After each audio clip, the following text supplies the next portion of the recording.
The story began in a large, modern hospital before shifting focus to the psychiatry department. Inside a quiet office, a female psychiatrist sat across from her patient. The psychiatrist asked him to confirm his bizarre symptom, that he perceived every living creature as a pig. The young man simply nodded in response. Shocked, the doctor leaned forward, her voice tinged with disbelief. She asked if he was joking and whether he truly saw her as a pig. His expression remained deadly serious, his eyes faintly glowing as he confirmed it. The perspective then shifted to the patient's vision, revealing that the psychiatrist, instead of a human woman, appeared to him as an anthropomorphic pig wearing glasses. Despite her professional composure, she couldn't help but internally note how strikingly handsome he was. Determined to test his condition, the psychiatrist began unbuttoning her blouse, suggesting they examine his bodily responses. The sudden action caught the young man completely off guard, leaving him wide-eyed and sweating. Leaning closer with her shirt partially open, she asked in a seductive tone what he saw now. From his perspective, the sight was grotesque. Not only was her head still that of a pig, but her exposed chest had transformed into two smaller, blushing pig heads. Unaware of his horrifying perception, the psychiatrist's inner thoughts revealed her vanity. She found it impossible that someone so beautiful could see her as anything less than human. The patient abruptly stood up, his voice flat as he stated, "I see two pigs." Her seductive demeanor shattered. Clutching her shirt closed, she recoiled in horror, finally convinced of his delusion. Quickly regaining her professionalism, she sat at her desk and picked up a model of a human spine. She explained that his spine was severely deformed and twisted, compressing his brain and optic nerves, likely the root cause of his distorted perceptions. The young man's eyes widened in shock at the revelation. The doctor gravely informed him that the only solution was a high-risk surgery to realign his spine. However, she warned that failure could leave him paralyzed from the neck down. The patient nodded intently, but then, his demeanor shifted. With glowing red eyes, he suddenly reached for the spine model and demanded, "Give me back my spine!" The psychiatrist was stunned, realizing he genuinely believed the model was his own. Internally, she lamented what a waste it was for such a handsome man to be so deeply delusional. Later, the young man, revealed to be named Yichuan, was seen on a crowded bus, clutching a medical report that diagnosed him with severe mental illness. Through his eyes, the passengers were not humans but anthropomorphic pigs. He reflected that he had always seen the world this way, wondering if it was because his parents had been pig butchers. Aside from the impossibility of dating, the condition hadn't disrupted his daily life. But today was different. Today was the day of his profession awakening ceremony, and he had hoped his illness could be cured before then. As he arrived at the Grand Qingqing Academy, he saw crowds of students gathered before a massive, glowing blue crystal. Anxiety gnawed at him. His mental illness could interfere with the awakening, jeopardizing his entire future. Suddenly a female voice called out, and a young woman with long, light blue hair approached, visibly relieved to see him. She playfully scolded him for being late, clenching her fist in mock threat and warning that she might just beat him up. From Yichuan's perspective, this seemingly cute girl appeared as just another pig person, this one with blue-hued features, shaking its fists in what was meant to be a menacing manner. Oblivious to his perception, the girl grew comically angry, shaking him and demanding to know if he had even heard her. Their interaction caught the attention of a passing student, who recognized the girl as Su Lingxian and teased her for being so lovey-dovey with Yichuan. A companion chimed in, adding that the two were childhood sweethearts and would probably marry soon. Flustered, Su Lingxian shouted at them to mind their own business before turning back to Yichuan, insisting that he ignore the gossip. From his perspective, the blue-hued pig girl made the same suggestion, and he calmly agreed. Suddenly, a commanding voice boomed across the courtyard. An elderly man standing before a glowing crystal announced that the awakening ceremony was about to begin, instructing the students to line up. He explained that their awakening would be determined by their core attributes, strength, agility, and spirit, which they had spent years honing at the academy. The higher their attributes, the greater their chance of awakening an advanced profession. The elder stressed the gravity of the moment, reminding them that their awakened profession would shape their entire future. He declared that achieving an advanced combat profession would be a fate-defying accomplishment, one that would bring glory to both themselves and the academy. With that, he instructed the first student to place their hand on the platform. One by one, the students stepped forward. A muscular boy awakened as an intermediate metalworker, his face falling in disappointment. Another awakened as an advanced healer, while a third became a junior engineer and collapsed to his knees in despair. Then, a muscular young man with reddish-orange hair approached the crystal. The moment his hand made contact, the crystal erupted in a brilliant golden light, revealing his result. Combat-type profession. Rare tier, Shadowless Bladesman. The Academy Elder, revealed to be the principal, stood frozen, his jaw dropping in shock. He exclaimed in disbelief that it was a rare tier profession, and the students erupted in gasps of awe. Beaming with pride, the principal asked for the young man's name. With a proud grin, the student declared, Lu Jinglong. Overjoyed, the principal praised him and offered to personally visit his home to discuss his future path. Lu Jinglong thanked the principal, then turned to the crowd, waving smugly as his peers erupted in cheers, chanting, Bro Long! With the ceremony continuing, the principal called the next name. From the crowd, Su Lingxuan shouted encouragement as Yichuan stepped forward. The principal observed him with interest. Though the boy seemed strange, his stats were insanely high. His combined attribute total was 10 times the average.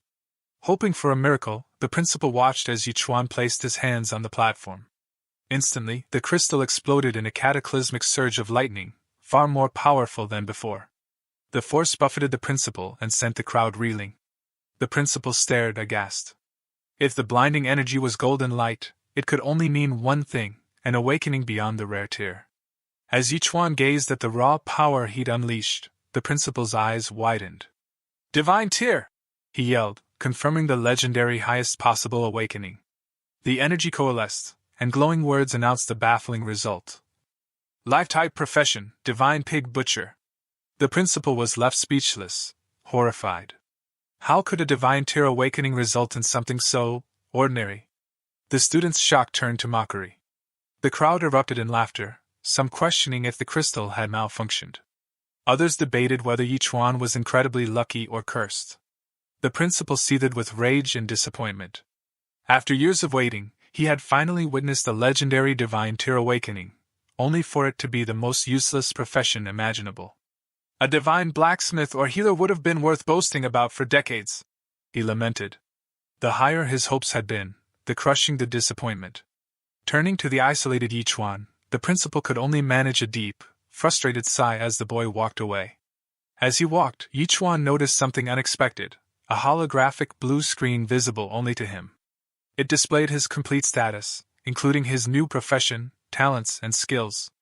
His talents were Swine Nemesis, 50% bonus damage to pigs, increasing with every kill, 50% damage reduction from pigs. Blade of God's Slaying. His first skill was Blood Shadow Butcher, which forced pigs into a state of fear. Yichuan's eyes locked onto Swine Nemesis. As he processed the 50% damage bonus, a slow, subtle smile spread across his face. A powerful realization washed over him. Maybe being a lunatic wasn't so bad. The scene shifted to Yichuan's perspective. The entire academy, the dejected principal, the jeering students, was no longer a crowd of humans. Instead, they were all pigs. As Yichuan walked away from the awakening crystal, the principal remained in stunned silence. Around him, his classmates began to mock him openly. Lu Jinglong and his friend laughed cruelly, their voices ringing with derision. Lu Jinglong's friend sneered, saying he had expected a real dragon to emerge, not a mere pig butcher. Then, with exaggerated admiration, he declared Lu Jinglong the only true dragon at the academy. Lu Jinglong smirked, basking in the praise. Amid the taunts, Su Lingchuan stepped forward, her presence a quiet contrast to the jeering crowd. She gently patted Yichuan's head, offering him comfort. Trying to lift his spirits, she pointed out that as a divine tier pig butcher, he was honoring his father's legacy. While she spoke, the other students watched with envy. 2 boys in the crowd were even crying, overwhelmed by the sheer fortune of Yichuan awakening a divine tier profession at all. Blushing slightly, Su Lingchuan added that her father and Yichuan's father would be thrilled by the news. The mention made Yichuan recall their childhood, how they had grown up as neighbors, their parents constantly nudging them together, all of them holding simple life-type professions. Their conversation was interrupted when the principal, finally regaining his composure, called the next name. Su Lingxuan. It was her turn. Nervous but excited, she turned to Yichuan, wondering aloud if she would inherit her mother's tailoring skills or her father's wine-making profession. Then, with heartfelt sincerity, she promised him that no matter what she awakened, she would always stay by his side. Yichuan was left speechless by her vow. Taking a deep breath, Su Lingchuan approached the awakening crystal and placed her hand upon it. The moment her fingers touched the surface, a towering pillar of icy blue light erupted into the sky, far more intense than any previous awakening. Su Lingchuan stood frozen, her eyes wide with shock at the sheer power surging through her. The principal was even more astounded than before, his face twisting in utter disbelief. "A legendary profession!" he shouted, his voice trembling. She called his name in a sharp, icy tone, arms crossed. She admitted there might have been misunderstandings between them but made it clear she wanted to set the record straight. Then, with chilling finality, she declared, "We are no longer from the same world." Yichuan was visibly stunned. Nearby, Lu Jinglong and his friend watched with smug amusement, relishing the public humiliation.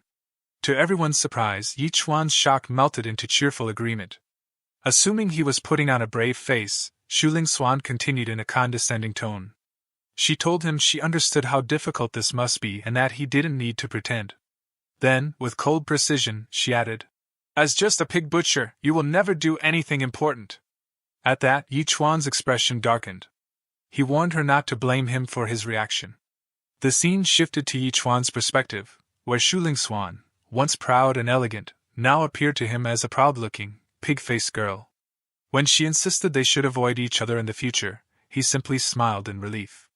Internally, he rejoiced at finally being free of the pig head.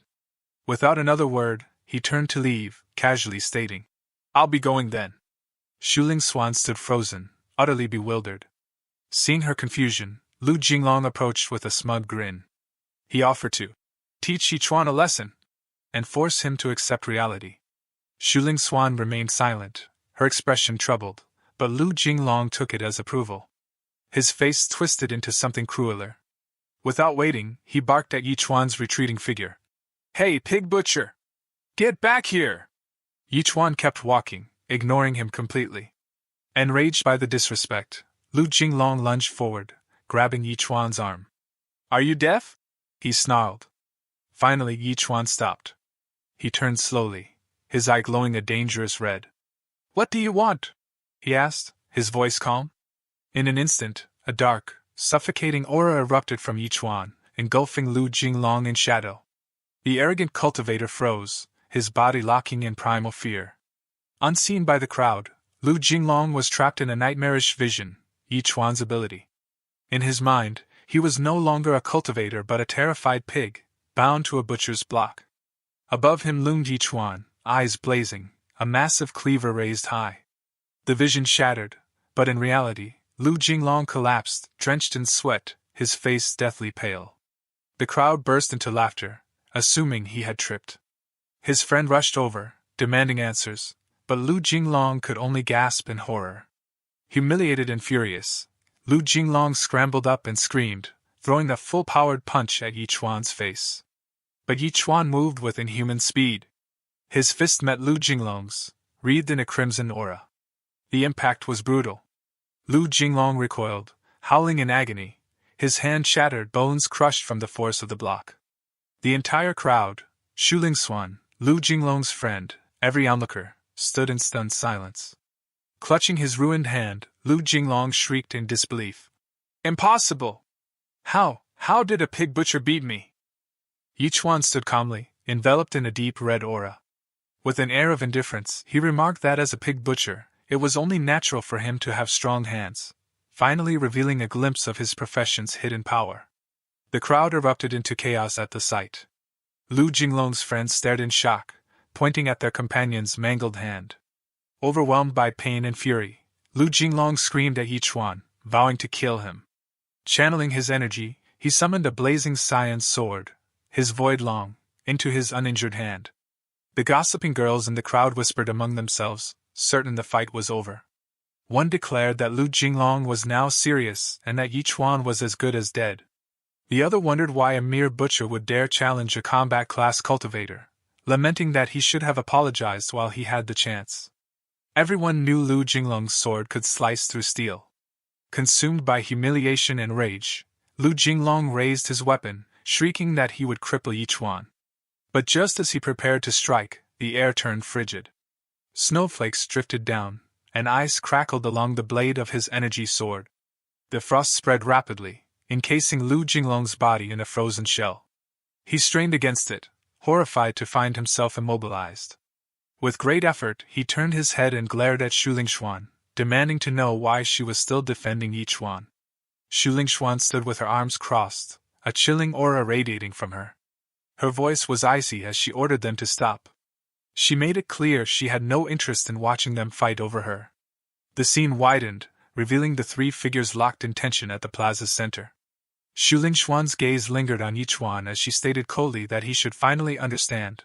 They no longer belonged to the same world. This, she declared, was the last time she would help him. It was her final farewell to their past. Yichuan, however, merely stood with a bored expression, idly picking his ear as if her words meant nothing. Turning back, Shulingshuan warned him one last time to leave Qing. Next time Lu Jinglong sought revenge, she would not intervene. Unfazed, Yichuan let out an exaggerated yawn. "If there's nothing else," he said casually, "I'll be going." With that, he turned and walked away. The two gossiping girls stared after him, baffled. "Is he really that careless?" one muttered. The other shook her head. "How can he act so relaxed in a situation like this?" The scene shifted to Yichuan walking alone down a dimly lit city street at dusk. His quiet stroll was interrupted when a woman with a large, aggressive dog stepped into his path. The animal barked furiously, blocking his way. For a brief moment, Yichuan's eyes flashed with a faint red glow. His perception of reality twisted. The woman now appeared as a hulking pig-human hybrid, and her dog had transformed into a monstrous, snarling boar. Back in reality, the dog lunged, sinking its teeth into his pants leg. Unfazed, Yichuan calmly asked the owner if she could pull her pig away, then corrected himself, saying dog, as it was blocking his path. His slip of the tongue enraged the woman. From Yichuan's distorted perspective, the pigwoman shoved her snout in his face, screaming about whether he owned the road and accusing him of having no manners. Instead of anger, an eerie calm settled over Yichuan. He took a deep breath, realizing this was the perfect opportunity to test his new abilities. Without hesitation, Yichuan swung his leg in a powerful kick, his foot glowing with faint blue energy. The blow struck the dog with lethal precision, killing it instantly. The owner shrieked in horror as the animal's spirit floated upward. She collapsed to her knees, wailing and calling the dog her son. Meanwhile, a blue system notification materialized in Yichuan's vision.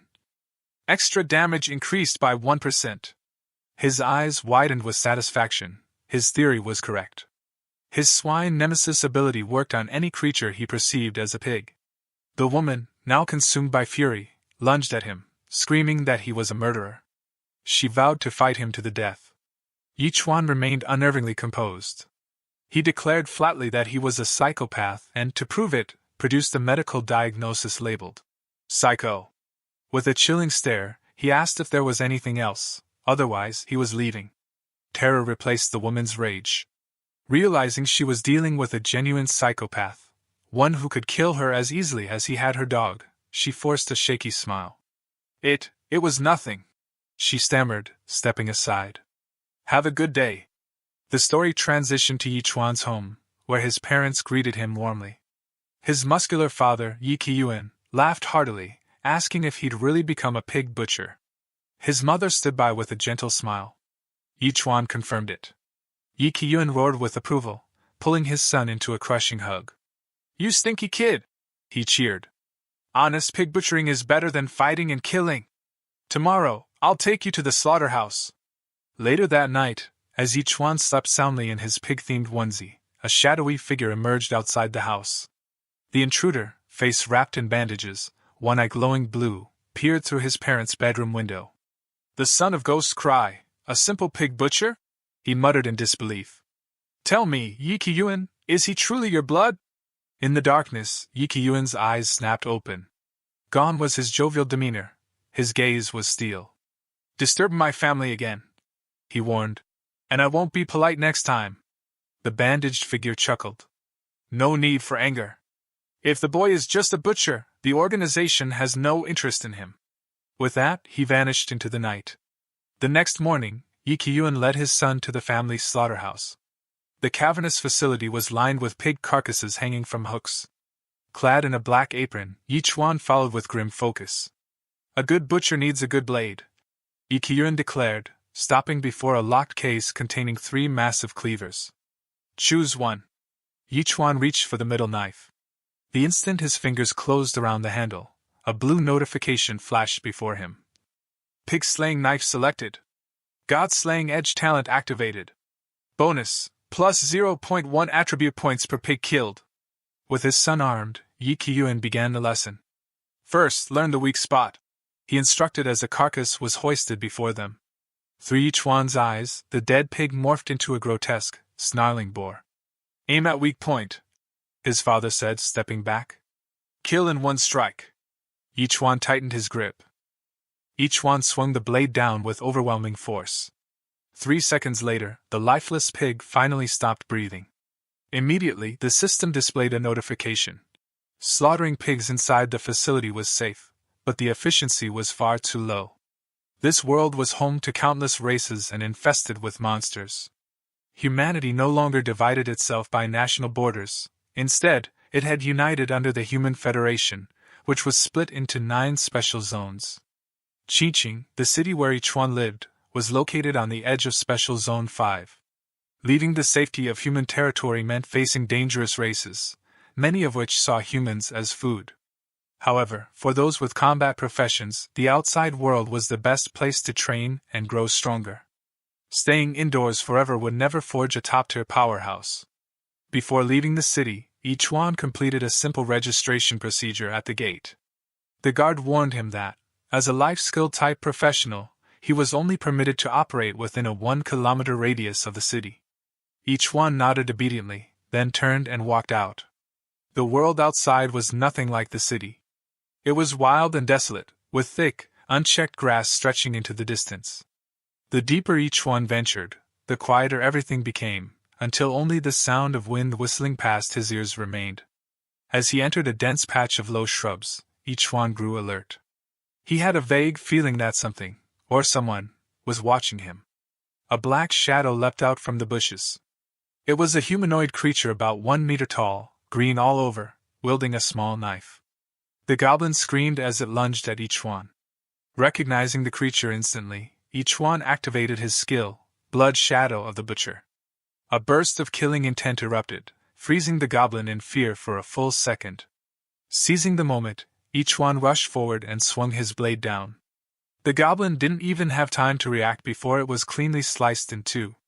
Thanks to his 100% bonus damage from Pig Tribe Nemesis, killing the goblin had been effortless. A system notification appeared. Butcher Yi-Chuan has slain a special pig using a butcher knife. Gained 5% experience. Pig Tribe Nemesis bonus increased by 1%. Plus 0.1 free attribute point. Yi-Chuan realized that the stronger the pig-like creatures he killed, the better the rewards. Slaughtering a regular pig only granted him 1% experience, but this goblin had given him 5%. The time investment was nearly the same, but the payoff was far greater. Then he remembered his teacher's warning. Goblins are cunning, aggressive, and highly united. If one appears in front of you, it's a distraction. The real ones will ambush you from behind. Sure enough, a group of goblins slowly emerged from hiding, their eyes burning with fury. But Yi-Chuan didn't see enemies, he saw giant sacks of EXP. With a fierce grin, he shouted, "Come on then, you ugly little pigs!" The goblins charged at him in unison. Yi-Chuan did not flinch. Instead, he gripped his butcher knife tightly and charged into the group of goblins, unleashing a merciless slaughter. In this world, goblins were at the very bottom of the food chain. Were it not for their rapid reproduction, their species would have been wiped out long ago. With another swift swing of his blade, the nearest goblin collapsed without so much as a whimper, lifeless before it even hit the ground. Finally, only one goblin remained. The creature trembled violently, its eyes wide with terror as it watched its companions fall one after another. When each one's cold, unfeeling gaze locked onto it, the goblin turned and fled. But each one did not give chase immediately. Instead, he followed at a distance, knowing that goblins never traveled alone. Where there was one, there was a nest. Sure enough, the goblin scurried into a dark mountain cave. Without hesitation, each one stepped inside, his lips curling into a chilling, deranged smile, the grin of a true predator. Agonized shrieks erupted from the cave's depths. The stench of blood thickened in the air. An hour later, silence fell over the cave. Not a single goblin remained standing. The ground was littered with corpses, most of them untouched except for a single, fatal slash across the throat. Emerging from combat, each one assessed his gains. In just 1 hour, he had slaughtered 73 goblins. The risk had been worth it. The power he gained in the wild far surpassed what he could achieve in a slaughterhouse. His current stats were: Strength, 251. Agility, 25. Spirit, 25. Pig Tribe Nemesis bonus, plus 120%. Unrelenting, each one pressed deeper into the cave. The air grew fouler, thick with the stench of blood and decay, enough to make an ordinary man retch. At the farthest reaches of the cavern, he discovered what appeared to be the goblins' breeding grounds, sealed behind a crude wooden door. With a single kick, each one shattered it open. Inside, he found a woman, filthy but unharmed, her clothes still intact, along with several small goblin children. Though gagged, her eyes widened with desperate hope at the sight of each one. She strained against her bonds, muffled pleas escaping her lips as she begged for salvation. The young woman with a ponytail trembled, tears streaming down her cheeks, as a filthy cloth was jammed between her lips. Before her, each one stood tall, raising his knife high. Her heart pounded. Panic seized her chest. She squeezed her eyes shut, a single desperate thought flashing through her mind: she didn't want to die. With a swift, decisive motion, the blade cut through the air. A scream tore from her throat, only to falter as the cloth fell from her mouth, not her life slipping away. Each one bent forward, his voice calm yet firm. He told her to stop shouting. The goblins were already dead. Confused, she turned her head. Behind her lay the bodies of goblin children. Realization struck. He wasn't threatening her. Overcome with relief, she threw her arms around him, thanking him over and over, confessing that she had nearly been ruined by those creatures. But Yichuan's expression didn't soften. He said he hadn't come to save her. Still, she couldn't hide her disbelief. She asked if he had truly slain all those goblins, praising him as amazing and wondering aloud if he belonged to a combat class. Yichuan did not answer her question. Instead, he began walking away.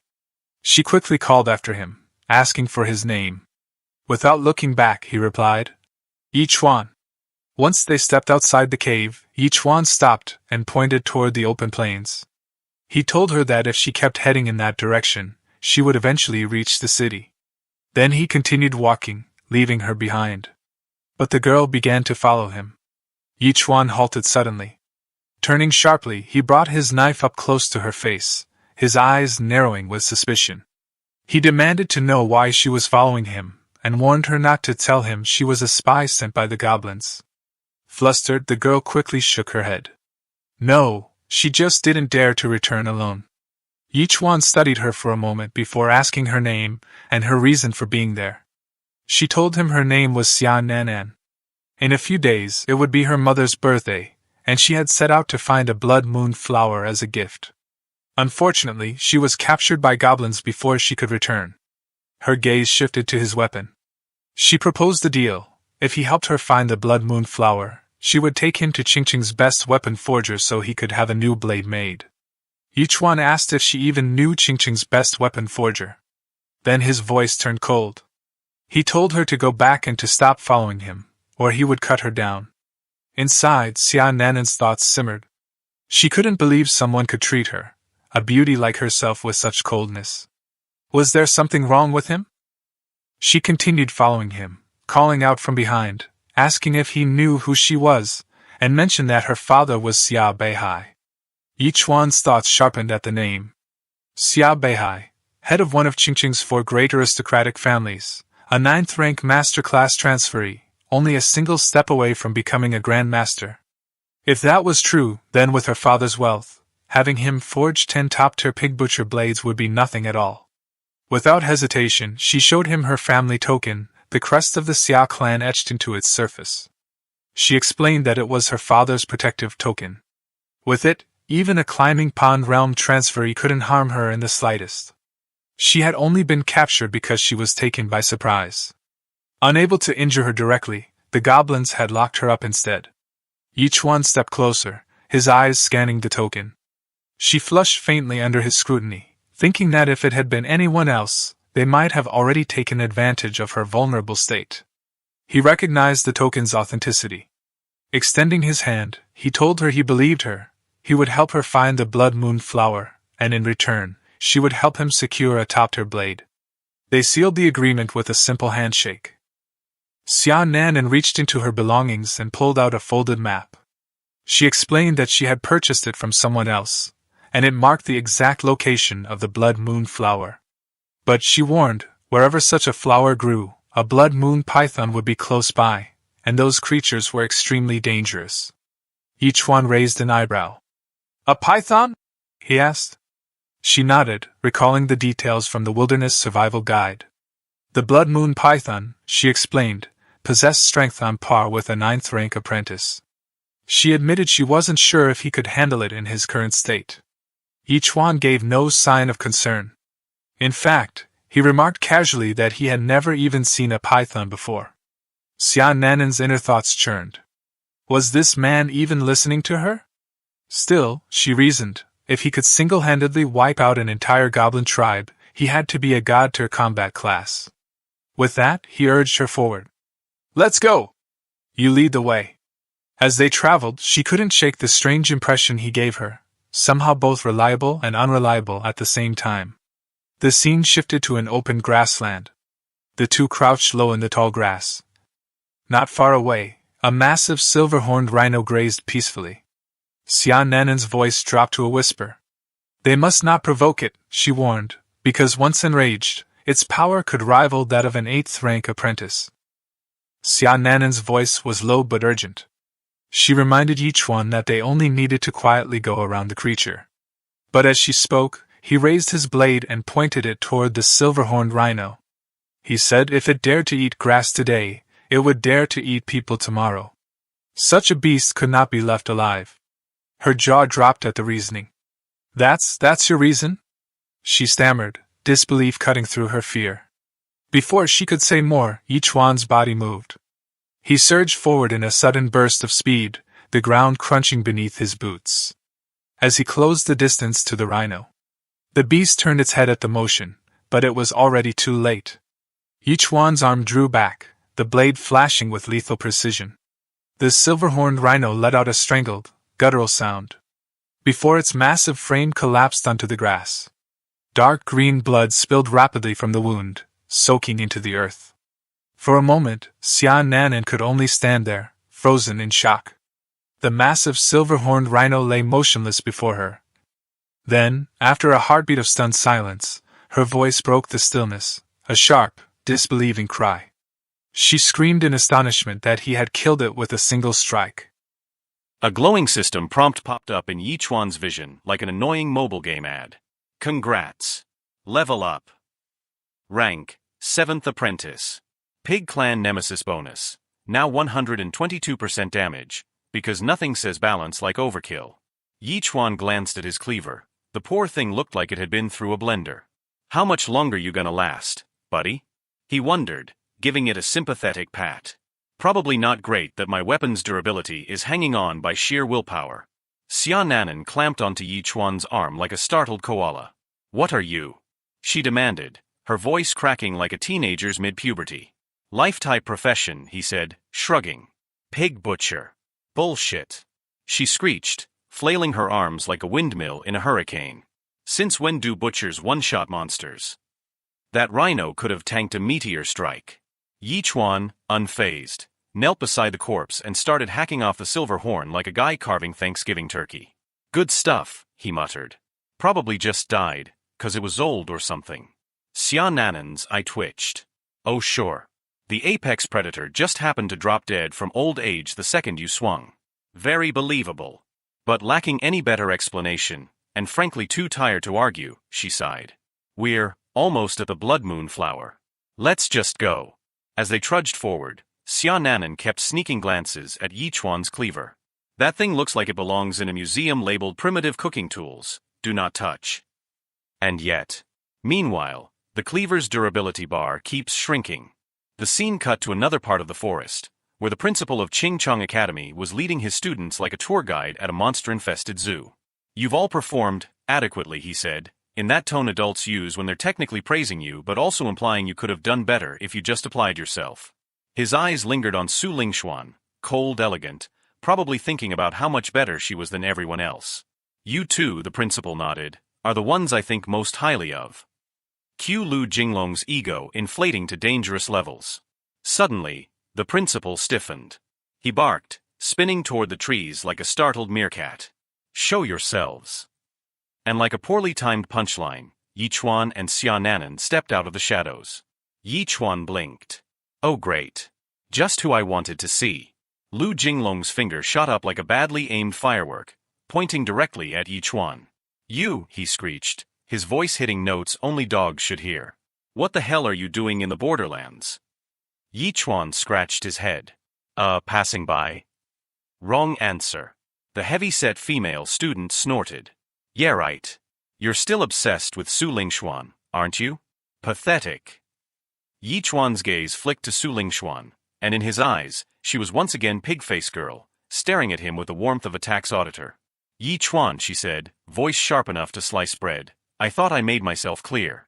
We're from different worlds, now stop pestering me. A dark red aura flickered around Yichuan. His fist clenched. Oh, this was gonna be fun. Lu Jinglong's face twisted into a villainous grin, the kind usually reserved for cartoon henchmen right before they get punted into the sun. Perfect, he cackled. I was just worried I wouldn't get to settle our score. Then, he unleashed his power. A purple aura exploded around him, and in his hand materialized a glowing katana so shiny it probably had its own Instagram filter. Whoa. Lu Jinglong's lackey gasped. That's a yellow-rank low-grade spirit weapon. Lu Jinglong preened. Yeah, that's right. Fear me. The principal of Qingchong Academy watched Lu Jinglong's glow up with the pride of a man who had severely misjudged a situation. In just a few days he's already a 4th-rank apprentice, and that yellow-rank spirit weapon, the principal mused, stroking his chin like a villain in a low-budget drama. Truly, a genius among insects. His confidence in Lu Jinglong skyrocketed. Why, he could probably fight evenly with a 6th-rank apprentice. Reality check. Meanwhile Yichuan, casually standing there with a cleaver held together by duct tape and spite, was already rank 7. Su Lingxuan stepped forward, her expression colder than a freezer-burned dumpling. Yichuan, she said, voice dripping with disdain, I told you to leave Qingqing. This time, don't expect me to save you. Yichuan blinked. Did you ever? Beside him, Xiananen, face flushed with second-hand embarrassment, whispered, do you have like a grudge with these people? Yichuan shrugged. More like a misunderstanding. A misunderstanding where they all hate you. She wanted to scream. Hey, Xiananen, he said, completely ignoring the imminent violence. How much do you think a yellow-rank low-grade spirit weapon sells for? Xiananen's brain short-circuited. Wah. Several 100,000, probably. But, hey, are you seriously thinking about money right now? Yichuan nodded, eyes locked on the sword. Good resale value. Lu Jinglong's eye twitched. Are you mocking me? Yichuan finally looked at him. Oh, you're still here. Lu Jinglong's eye twitched as the traumatic highlight reel of his past humiliation played in his mind. Yichuan stealing the spotlight at the awakening ceremony, making him look like a background character in his own life. Not this time, he seethed, gripping his glow-in-the-dark katana like it was the last chicken wing at a buffet. I'll show them all. With a roar that sounded suspiciously like a yelp, he leapt into the air, bringing his sword down in a totally unstoppable strike. Su Lingxuan and the other students gasped. He's dead. Yichuan yawned and raised his rusty butcher's cleaver to block. Lu Jinglong poured every ounce of his strength into the downward strike, An audible crack split the air. Yi Chuan's ordinary blade, pushed beyond its limits, shattered into pieces. Lu Jinglong's face twisted into a triumphant sneer.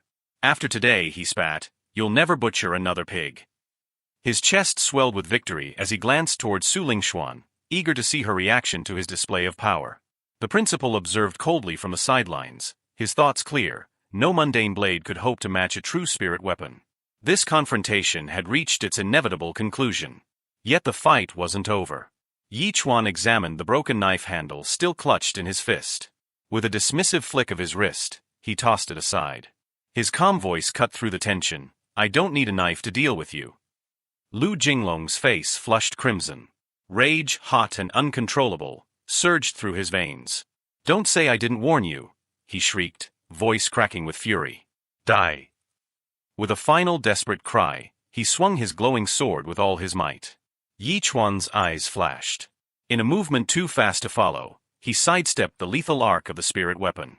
His right fist shot forward like a piston, connecting squarely with Lu Jinglong's abdomen. The impact sounded like a thunderclap. Lu Jinglong's body folded around the fist before being launched backward. He sailed through the air, limbs flailing, before crashing to earth in an undignified heap. Jinglong! His friend cried out, rushing to the fallen student's side. Lu Jinglong groaned, his body racked with pain. Through gritted teeth he managed to gasp, I'm all right. Though his trembling limbs and ashen face suggested otherwise. All eyes turned to Yi Chuan, standing unscathed where the battle had begun. The principal's gaze burned into him, dark and calculating. As he stepped forward, his mind raced with a startling possibility. Could this unassuming young man truly have reached the 7th rank? Yi Chuan scooped up the spirit weapon his opponent had so kindly dropped. Another trophy for the collection, he mused, inspecting the blade. It looked pretty decent, actually. Meanwhile, on the sidelines, Lu Jinglong's friend was having a full-blown meltdown in front of the principal. There's no way that guy is rank 7. The prodigy Shuling Swan is only rank 6. The principal, looking like a wise old sage who'd heard it all before, just nodded with a thoughtful expression. Yeah, it was possible. He launched into a lecture, explaining the whole messed-up leveling system. Combat-type professions, he said, need real-world experience, training, brutal fights, near-death experiences. Their early growth is a slow, painful grind. But once they get good, their progress skyrockets. Life-type professions, on the other hand, get the cheat codes early on. Alchemists? They just make potions. Weaponsmiths? They just bang on metal. And Yi Chuan, the pig butcher? He just has to keep slaughtering pigs.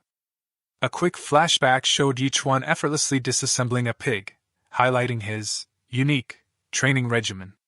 Shuling Swan finally understood. Yi Chuan hadn't won on skill.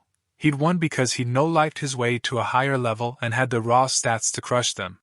She questioned if this was even fair. Balance, the principal declared, as if that made it all okay. He explained that Yi Chuan's pig-slaughtering quest was about to get a whole lot harder. The number of pigs required would double with each rank, eventually requiring a pigpocalypse. Meanwhile, the combat classes who'd put in the hard work early would eventually zoom right past him.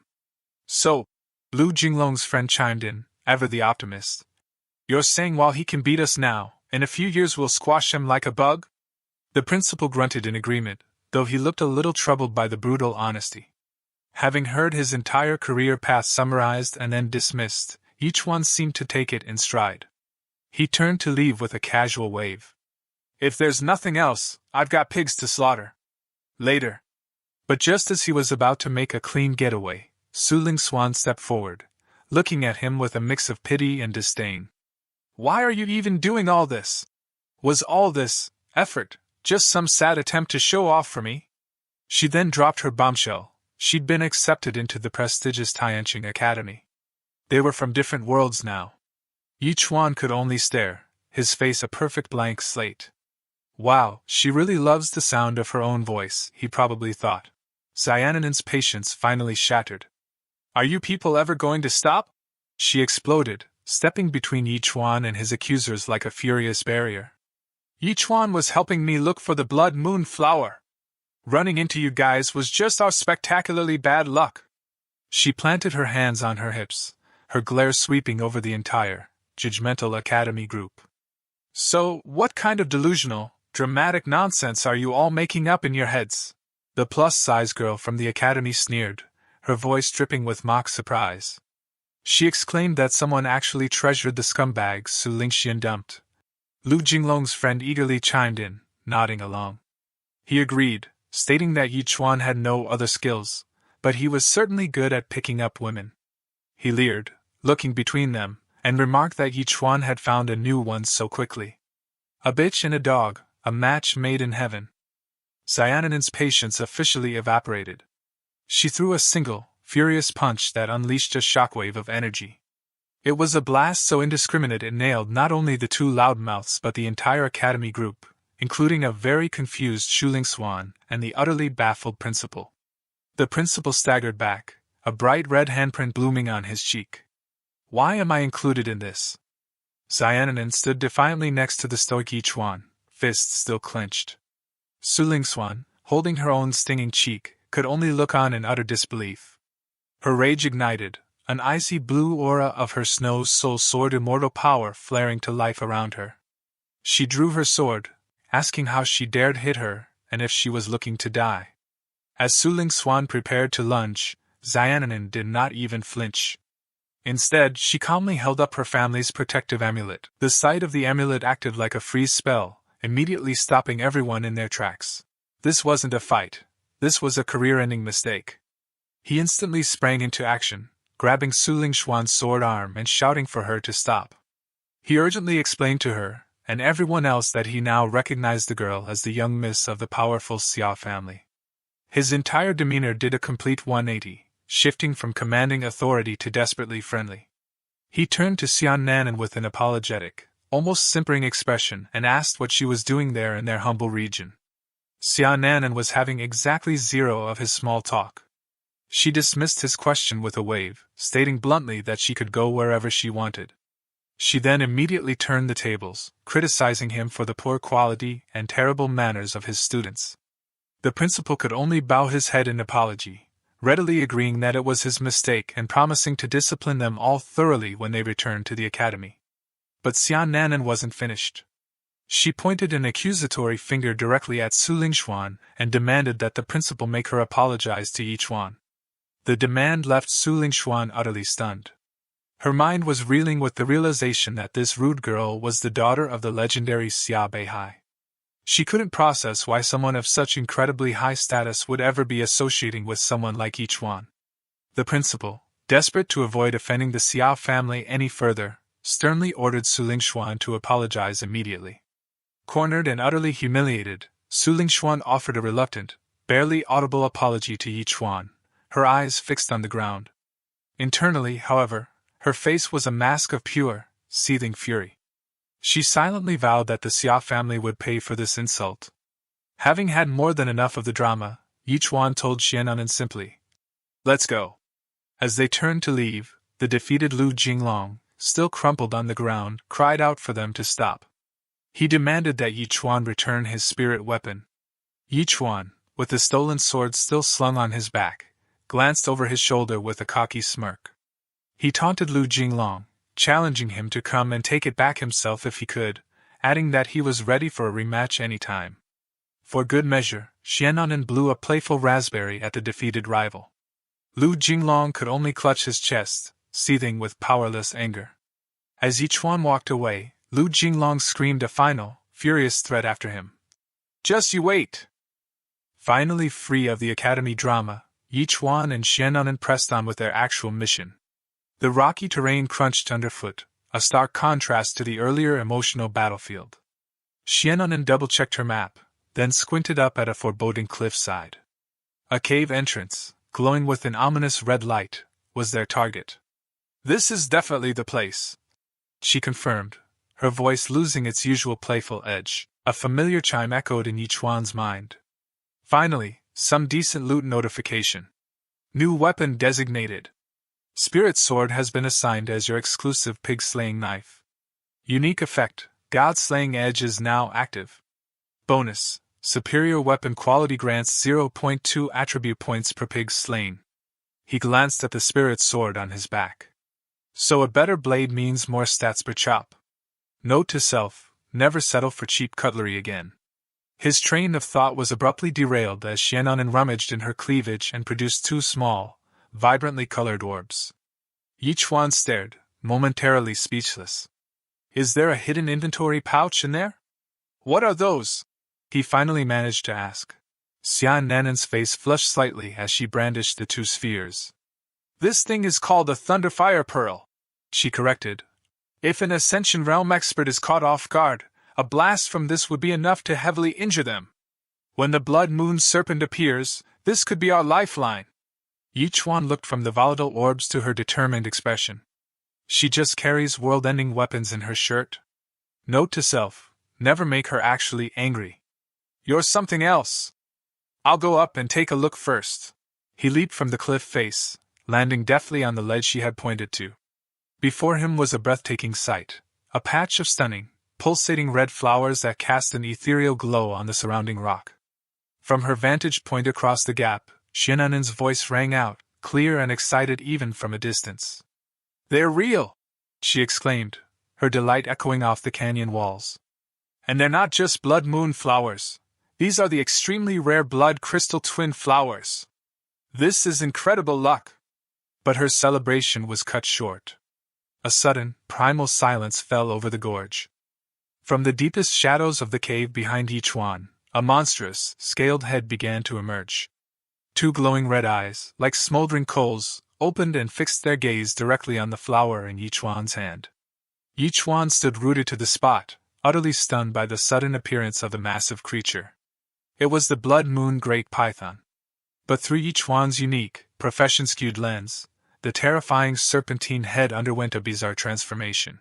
He was now staring down a monster with the head of a gigantic, demonic pig. Yet Yichuan remained completely unfazed. He glanced from the flower in his hand back to the colossal beast, and with a tone of pure, casual annoyance, asked, "What are you looking at? Never seen a flower before?" Yichuan didn't back down. He kept taunting the massive pig snake, yelling, "What's your damn problem, huh? Never seen a guy pick flowers before?"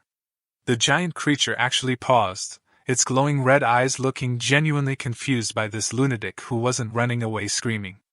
Seeing his opening, Yichuan snatched the flower and booked it, leaping off the ledge like his life depended on it. From the opposite cliff, Xiaonan saw him hauling ass and screamed, "Move your butt faster! Watch out!" She yelled, and with all her strength, she chucked one of her thunder fire beads. The little sphere flew through the air and exploded right in the python's face with a massive fiery blast. The shockwave threw Yichuan to the ground. Xiaonan rushed over to him. "Hey! You okay?" she asked, her voice full of worry. They both scrambled to the cliff edge to check out the damage. And damn, was it a sight. The explosion had completely blown the python's massive head.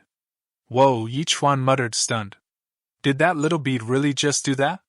The massive python, with its burned head unable to guide its movements, lashed out wildly and missed them completely. Losing its balance, it tumbled off the cliff. With the immediate danger over, Yichuan casually held out the glowing flower to Xiaonan. "Here. Take it." Her face lit up like a kid on Christmas morning as she took the precious blood crystal twin flower. Once the adrenaline started to fade, Yichuan asked, "So what's the big deal with this flower anyway?" Xiaonan explained that this wasn't just any old flower. It was a mutated version of the snow moon flower. The regular one could just slow down aging, but this one? This bad boy could grant eternal youth. There isn't a woman in the world who wouldn't want this. Yichuan listened intently, and a new thought hit him. If this flower was that amazing, his own mom would absolutely love one too. So he grabbed his sword, got up, and leaped away to another part of the cliffside where more flowers were growing. Xiaonan watched him go, a hopeful smile spreading across her face. She totally thought he was going to get the second flower as a gift for her. Finally, she thought, he's getting a clue. But instead of presenting it to her with a flourish, Yichuan just carefully tucked the second flower into his backpack. For Mom. Their little victory party was instantly crashed by a deafening, earth-shaking roar. They spun around to see some straight-up bullshit. The Blood Moon Great Python was not dead. Its blown-off head was rapidly regenerating, flesh and bone knitting back together right before their horrified eyes. Xiananen was completely shook. It survived the Yin Thunder Fire bead. She gasped, realizing this monster's power had to be at the peak of the 9th rank. This thing was a damn tank. Facing the fully regenerated nightmare, each one shot her a look. "You got any more of those party favors?" She panicked, shouting back, "My dad only gave me 2. That was it." The python, now good as new, loomed over each one, its eyes burning with pure rage. But each one, the king of being unimpressed, didn't flinch. He decided to go with his signature move, activating his blood shadow butcher ability. A terrifying aura erupted from him, projecting a nightmare vision into the python's mind. The massive beast actually froze for a second, totally freaked out. Thinking fast, Yichuan grabbed Xiananen and launched them both to safety on another ledge. He immediately scolded her. "What the hell were you doing? Why didn't you run?"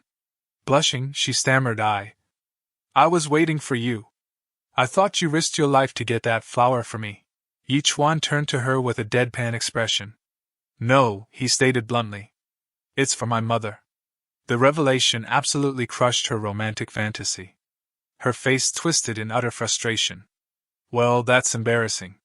Having shaken off the mental attack, the python turned its glowing red eyes back on its prey. With another terrifying roar, it lunged, its massive jaws wide open ready to swallow them whole. Yichuan grabbed Xiananen's hand and tried to run, but it was way too late. "Damn it, this is such a hassle," he thought internally, being weighed down by someone else. In a split-second decision, he shoved her out of the way, sending her tumbling to safety just as the python's jaws snapped shut around him with a sickening crunch. Xiananen scrambled to her feet, screaming "Wai Chuan!" in pure horror. She stood frozen, watching as the massive python loomed over her next. "Yichuan! Come out!" she begged. The beast opened its jaws to swallow her too, but just before it could strike, something happened. A brilliant, glowing red light erupted from inside the python's throat. Then, the tip of a blade sliced through from the inside. The monster recoiled in agony, its body thrashing wildly as it was being torn apart from the inside out. Finally, with a gross, gory explosion, the python's body burst open. And Yichuan emerged, soaked head to toe in monster blood, having literally butchered his way out from the inside. Now that's a pig butcher. Standing there like a boss in the middle of the python's bloody remains, Yichuan looked over at a stunned Xiananen and asked, all casual, "Were you just calling for me?" Overcome with a massive wave of relief, she rushed forward and threw her arms around him in a tight hug. "I'm so glad you're okay," she exclaimed. Then she immediately gagged and pushed him back. "Ugh, you smell awful. You were almost that thing's poop," she recoiled, covering her nose in disgust. Right on cue, a system notification popped up in Yichuan's vision, because of course it did. Special pig eliminated. Experience gained, 80% level up. New rank, 8th rank apprentice. Pig nemesis bonus, plus 1% damage. New perk, plus 0.2 free attribute points per pig slain. With their quest totally complete, Yichuan told Xiananen, "Alright, let's bounce. Time to go back." They made their way back to Qingqing City, arriving at the main gates where a small crowd was waiting anxiously. An older dude in fancy traditional robes rushed forward, looking super relieved. "Young miss," he scolded. "You returned so late. You had me worried sick." But Xiananen was beaming. She held up the glowing blood crystal twin flower like a trophy. "Look! We found it! Mother is going to be so happy." The man, who was clearly a family steward, started to lecture her. This was far too reckless. The world outside the city is extremely dangerous. Xiananen cut him off. "I wanted to pick it for Mother myself. And it was fine," she insisted, gesturing to Yichuan. "With him protecting me, there were no problems." The steward's gaze finally shifted to the blood-soaked young man beside her. "And who is this young man?" he asked, his tone a mix of curiosity and suspicion. Yichuan didn't even blink. "A pig butcher," he stated bluntly. The steward was completely taken aback. "A pig butcher?" He couldn't process why the young miss of the mighty Xia family would trust her safety to some guy with a simple life-type profession. But then he looked at Yichuan's calm, unfazed demeanor, and the lingering evidence of a serious fight. Could this unassuming kid have actually killed that beast? Shaking off his doubts, the steward put on a polite face. Well, young Master Yi, your promise is remarkable for one so young. Trying to be slick, he took off a fancy gold ring. Please, accept this Xia family gold ring. It's worth 200,000. A small reward for your service. But Yichuan just pushed the man's hand away. Don't want it, he said, his tone leaving no room for argument. He looked the steward dead in the eye. I just want a pig-slaying knife. We had a deal. The steward looked at Yichuan like the kid had lost his damn mind. A butcher knife? Of all the things he could have asked for, he wanted that. The man muttered in his head that maybe something was seriously loose in Yichuan's brain. But then Xian Nanan spoke up, saying she'd already promised him help. She'd get Qingqing's top weapon refiner to forge him a spiritual weapon. The steward didn't argue. I understand, miss. Leave it to me. You should go home first. Your father's been worried sick. Blushing like she'd just been caught sneaking candy, Nanan turned to Yichuan. I'll come find you again, she said before heading off with the guy escorting her. The steward stayed behind. He gave Yichuan a serious stare, like he was sizing him up. Classmate Yi, he said carefully, you saved our eldest daughter. For that, we'd agree to basically any condition you put forward. But there's just one thing, don't get any improper ideas about her. That won't be good for anyone. Yichuan, in his head, rolled his eyes so hard he almost saw his brain. What the hell are you talking about, man? To him, their eldest daughter was no different from a pighead. He just nodded. No problem. I promise I won't get involved with her. I only want a top-level spiritual weapon. The steward seemed relieved. Good. Master Jiexin, the strongest weapon refiner in Qingqing, is a friend of our Xia family. I'll tell him. You can go find him tomorrow. With that, he walked away. Back where the snake corpse lay, something shifted. From the shadows stepped a horned woman. Her cold voice cracked through the silence. Killing my pet, stealing my Ganoderma, this human's got guts. Her aura exploding in anger as she snarled. I will remember your smell. Meanwhile, inside the city, Yichuan was strolling down an alley like he didn't have a care in the world. He pushed open the door to a shop that bought beast parts and slapped the monster materials onto the counter. Hello? He said casually. I want to sell ferocious beast materials. The shop lady looked him up and down, surprised. Damn, skinny as you are, I didn't expect you could take down a silver-horned rhinoceros. We'll buy it for 10,000 yuan. Yichuan, being the simple dude he was, instantly did the math with his fingers. Dad gets 100 yuan for killing a pig. So this horn's worth killing 100 pigs. Then something shiny caught his eye. He pointed. Can I buy that for 10,000 yuan? The lady smirked. Brother, you've got taste. That's golden scales soft armor. Made from sharp-clawed fire snake scales. Strong defense, keeps you warm, resists cold. Shame though, it costs 150,000. What? Yichuan's eyes bulged. 150,000? Dad would have to kill 1,500 pigs for that much. Yichuan slammed the stolen sword on the counter. What if I use this instead? Her eyes widened. A low-grade yellow spiritual weapon? She didn't hesitate, started fitting the armor onto him right there. Of course you can. This armor is tailor-made for you. Inside, the lady was grinning like she just won the lottery. This kid's hiding some serious treasures. He must be a high-level combat professional. If I can seduce this silly boy, I'll never have to worry again. She clung to him like he was already hers. But to Yichuan, she was just another pighead flirting with him. Normally, there's a handling fee of 10,000 yuan. She cooed. But since you're so handsome, I'll let it slide. Just find a chance to thank me, okay? By the way, brother, what profession are you? Yichuan, not giving a damn, answered honestly. I'm a butcher. She felt betrayed, like she'd been tricked somehow. But hey, what can you even say to a gold-digging chick? They always find some way to blame someone else for their own bullshit. Later that day, the boy dragged himself home. Now, the real curious part wasn't about the girl at all, but about how he saw his own mother. Did she look like a human, or just another pig? Either way, he handed her the flower. This is for you. His mother blinked in shock. Blood crystal twin flowers? Where the hell did you get these? She knew her son too well. Suspicion was in her voice as she pressed. Did you steal something? The boy snapped back without hesitation. Nope. His rule was simple. Never admit shit unless you're caught red-handed. How is that possible then? His mother asked. He looked her dead in the eyes and made up a story. Nah. I was outside the city. Saw two huge snakes duking it out. Flower was on the ground, so I picked it up. That was enough for his mom.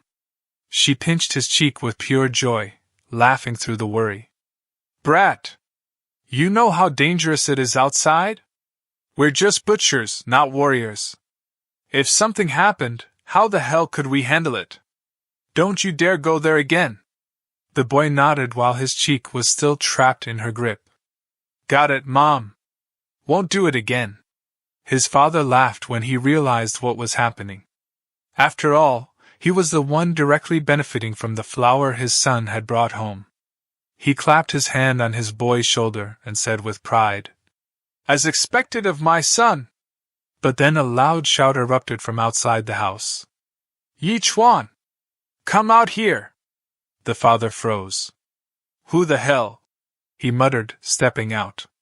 His eyes landed on an angry dude storming up to the door, and right behind him was Yichuan's classmate with this smug little smile plastered on his face. Yichiyuan! The furious man bellowed. I heard your son stole my Jinglong's Qingfeng knife. The father's expression twisted. He recognized that voice. Lu Xing, he whispered, hesitating. Yes, it was him, Lu Xing, his childhood playmate.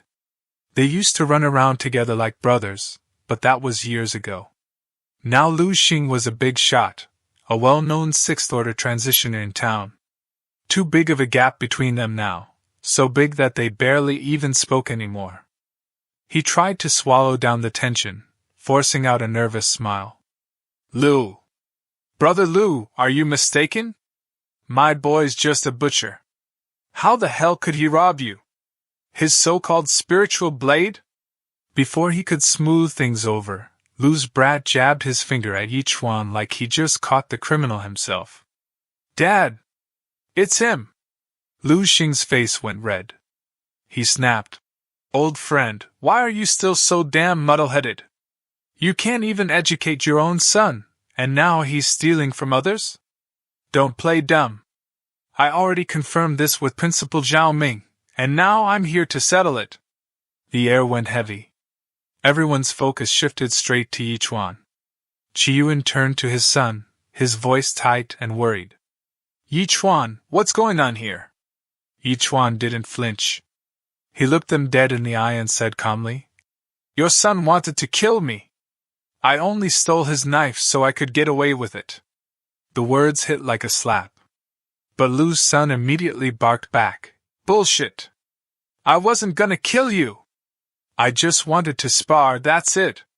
Lu Xing trying to rein it in, pretending to be the mature one.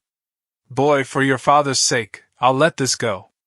Just hand over the knife. Too bad Yichuan didn't play by those rules. He sneered, his voice cutting through the silence. Too late. The knife's already been sold. Everyone shocked. What? Lu Xing and his brat roared at the same time. Sold? When the news dropped that the sword had already been sold, Lu Xing, Lu Jinglong, and Yai Yuan all froze like idiots. For a second, nobody even breathed. Then Lu Xing's face twisted with anger. The dude looked ready to kill someone. He turned straight to Ye Yuan and basically snarled that since the sword was gone, he'd be coughing up the cash. 1 freaking million. His father tried to cool things down, saying $1 million was insane, that even a damn spirit weapon like that was maybe worth 200 grand tops. But Lu Xing wasn't interested in debating economics. The guy let out this eerie purple aura, the kind of thing that made the whole room feel heavy, like he was pressing his will down on them. It wasn't a request, he made it clear it was a straight-up order. Ye Yuan, scared out of his mind, folded immediately. He agreed to pay, voice shaking, but explained it wasn't like he had $1 million lying around. They'd need time to scrape together that much money. Lu Xing gave him half a month. Then he added the cherry on top. If they couldn't come up with it, he'd teach the boy a lesson himself and wouldn't hold back. As they left, Lu Jinglong wore this smug, shit-eating grin, the kind that made you want to punch his face in. Back home, the atmosphere was thick with despair. Ye Chuan's mother looked about ready to cry and asked her husband what the hell they were going to do. She even suggested maybe he should just swallow his pride and go beg his old childhood buddy, Lu Xing, for mercy. Ye Chuan looked defeated as hell, mumbling he'd try bringing over some pork as a peace offering, but he was drowning under the thought of $1 million in debt. That was when Yuan stepped up. He told his parents to stop worrying, that he'd take care of it. His father, surprisingly calm instead of pissed, gave him a long look. Instead of scolding, he reassured him, saying he didn't blame him for the mess. All he wanted was for his son to stop carrying trouble on his shoulders alone. Next time, he should come to them instead of hiding everything. The words hit Yuan hard. Moved by his dad's support, he thought to himself he needed to hurry and get his new spirit weapon forged. Once he was stronger, that asshole Lu Xing wouldn't be a threat anymore. But right when things seemed like they'd settled, his mom's eyes narrowed. She looked at Yuan suspiciously and asked if he was hiding something. She pointed out how insanely rare the blood crystal twin flower was, and how the hell could some pig butcher boy like him have gotten it. Cornered, Yuan realized he couldn't keep lying anymore. He dropped his head, then confessed, voice low, that he wasn't normal. Both parents froze, confusion written all over their faces. His mom gasped and instantly jumped to the wrong conclusion. Eyes wide with worry, she asked if he was secretly not into women. Yuan just stared at her with the deadest, most annoyed face possible. His mom, trying to be supportive, cupped his cheek gently and told him it was fine if he liked men, that she was open-minded. She even encouraged him to go after his own happiness. His dad awkwardly chimed in too, nervously saying it was all fine, as long as Yuan kept that energy away from him. Yuan was baffled, done with both of them. Finally, frustrated, he snapped and explained he didn't like men or women. The truth was uglier. He had this mental condition that made him see every living creature as a pig. The scene cut right into his perspective, where his parents now looked like two human-sized pigs blinking in shock. Yet Chuan's dad suddenly grabbed him by the shoulders, eyes wide with realization. He was buzzing with excitement, rambling that if Yuan saw everyone as pigs and was a butcher by trade, then that meant he could basically slaughter any living thing just like a pig. Yuan gave him a small nod, confirming it. His mom's jaw dropped, but then she turned to her husband, eyes sparkling as she asked if this meant their son's whole butcher profession was actually a combat class. His dad, chest swelling with pride, answered without a shred of doubt, yes, that's exactly what it meant. Everything about Ye Chuan's dad shifted in that moment. With his voice firm and serious, he told Yuan to follow him. He decided it was time to teach his boy some real skills. Under a dark, eerie moonlit sky, father and son trekked up the mountain path. Along the way, his dad explained that after years of chopping up pigs, he had crafted his own unique technique, the pig-slaying knife art. He was ready to pass it on, so Yuan could protect himself if danger ever cornered him. Yuan, confused, blurted out why his dad would still teach him anything when he'd already caused them to fall into a million-debt pit. His father stopped, turned, and looked him dead in the eyes. He said flat out that 1 million was a big deal, sure, but it wasn't anywhere near as important as his son's safety. The lesson started with a simple truth: the strongest principles are always simple. Same thing for slaughtering pigs. Holding his cleaver with practiced hands, Yichun told his son to watch closely. He'd only show him 3 moves. On the mountain peak, the night air suddenly filled with this terrifying purple energy, swirling like ghostly blades across the sky, as he lifted his cleaver overhead with both hands. With a guttural battle cry, he brought it crashing down in a single, devastating slash. The force was so insane it seemed to tear reality itself apart, splitting open the landscape and revealing a glimpse of a full moon and a cosmic sea of stars beyond the void. Yuan could only stand below, eyes wide, face frozen in sheer shock.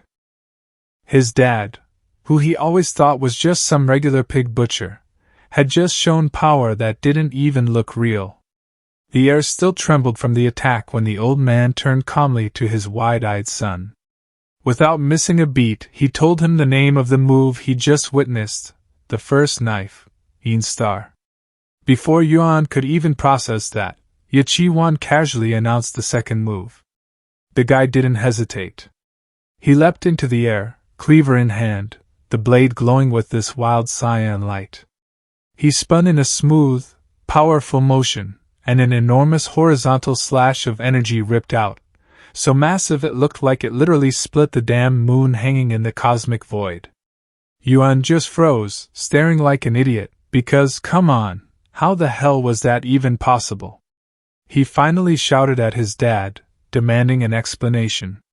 There was no way in hell any pig butcher move should be able to cut the sky in half. His father landed gently, brushing it off like it was nothing. He said it was all just an illusion, a trick of space bending and light refracting. No big deal. With a smirk tugging at his lips, he told Yuan he wasn't done yet. There was one last move. This time, he didn't even raise the knife. Instead, he gathered this terrifying red aura into his fist. Then, with a roar, he slammed it down, announcing the final technique, Devouring Sunday. The punch came down like a hammer from the heavens, and the explosion of golden light that followed was so blinding Yuan had to throw his arms up just to keep from going blind. His ears rang, his chest shook, and his mind just kept repeating the same question: what the hell kind of pig would ever need this kind of power to be killed? When he asked, his father only told him to quit overthinking shit. The old man assured him that, one way or another, this stuff would come in handy someday. That was it. No explanation. Just that calm, frustrating certainty. And somehow, that was enough. Then came the blow that made his head spin even more. His father asked him where his pig knife was. Yuan had to admit it broke in his fight with Lu Jinglong. Without saying much, the old man just handed him his own cleaver. Use this for now, he said. Yuan grabbed it, and instantly nearly dropped it. The thing was absurdly heavy, way beyond what he thought a knife could weigh. He strained just to keep it upright, his arms already shaking. As his father turned away to leave, Yuan's brain couldn't stop spinning with questions. How the hell had this man been chopping pigs with that beast of a cleaver all these years like it was nothing? Alone now, left on the windswept mountaintop, Yuan took a deep breath and started practicing. He gripped the knife, dragged it up with every ounce of strength he had, and tried to mimic the first technique, star. The weight immediately betrayed him, his balance broke, and he toppled flat on his ass. Somewhere far off, his father stood with arms folded, watching quietly.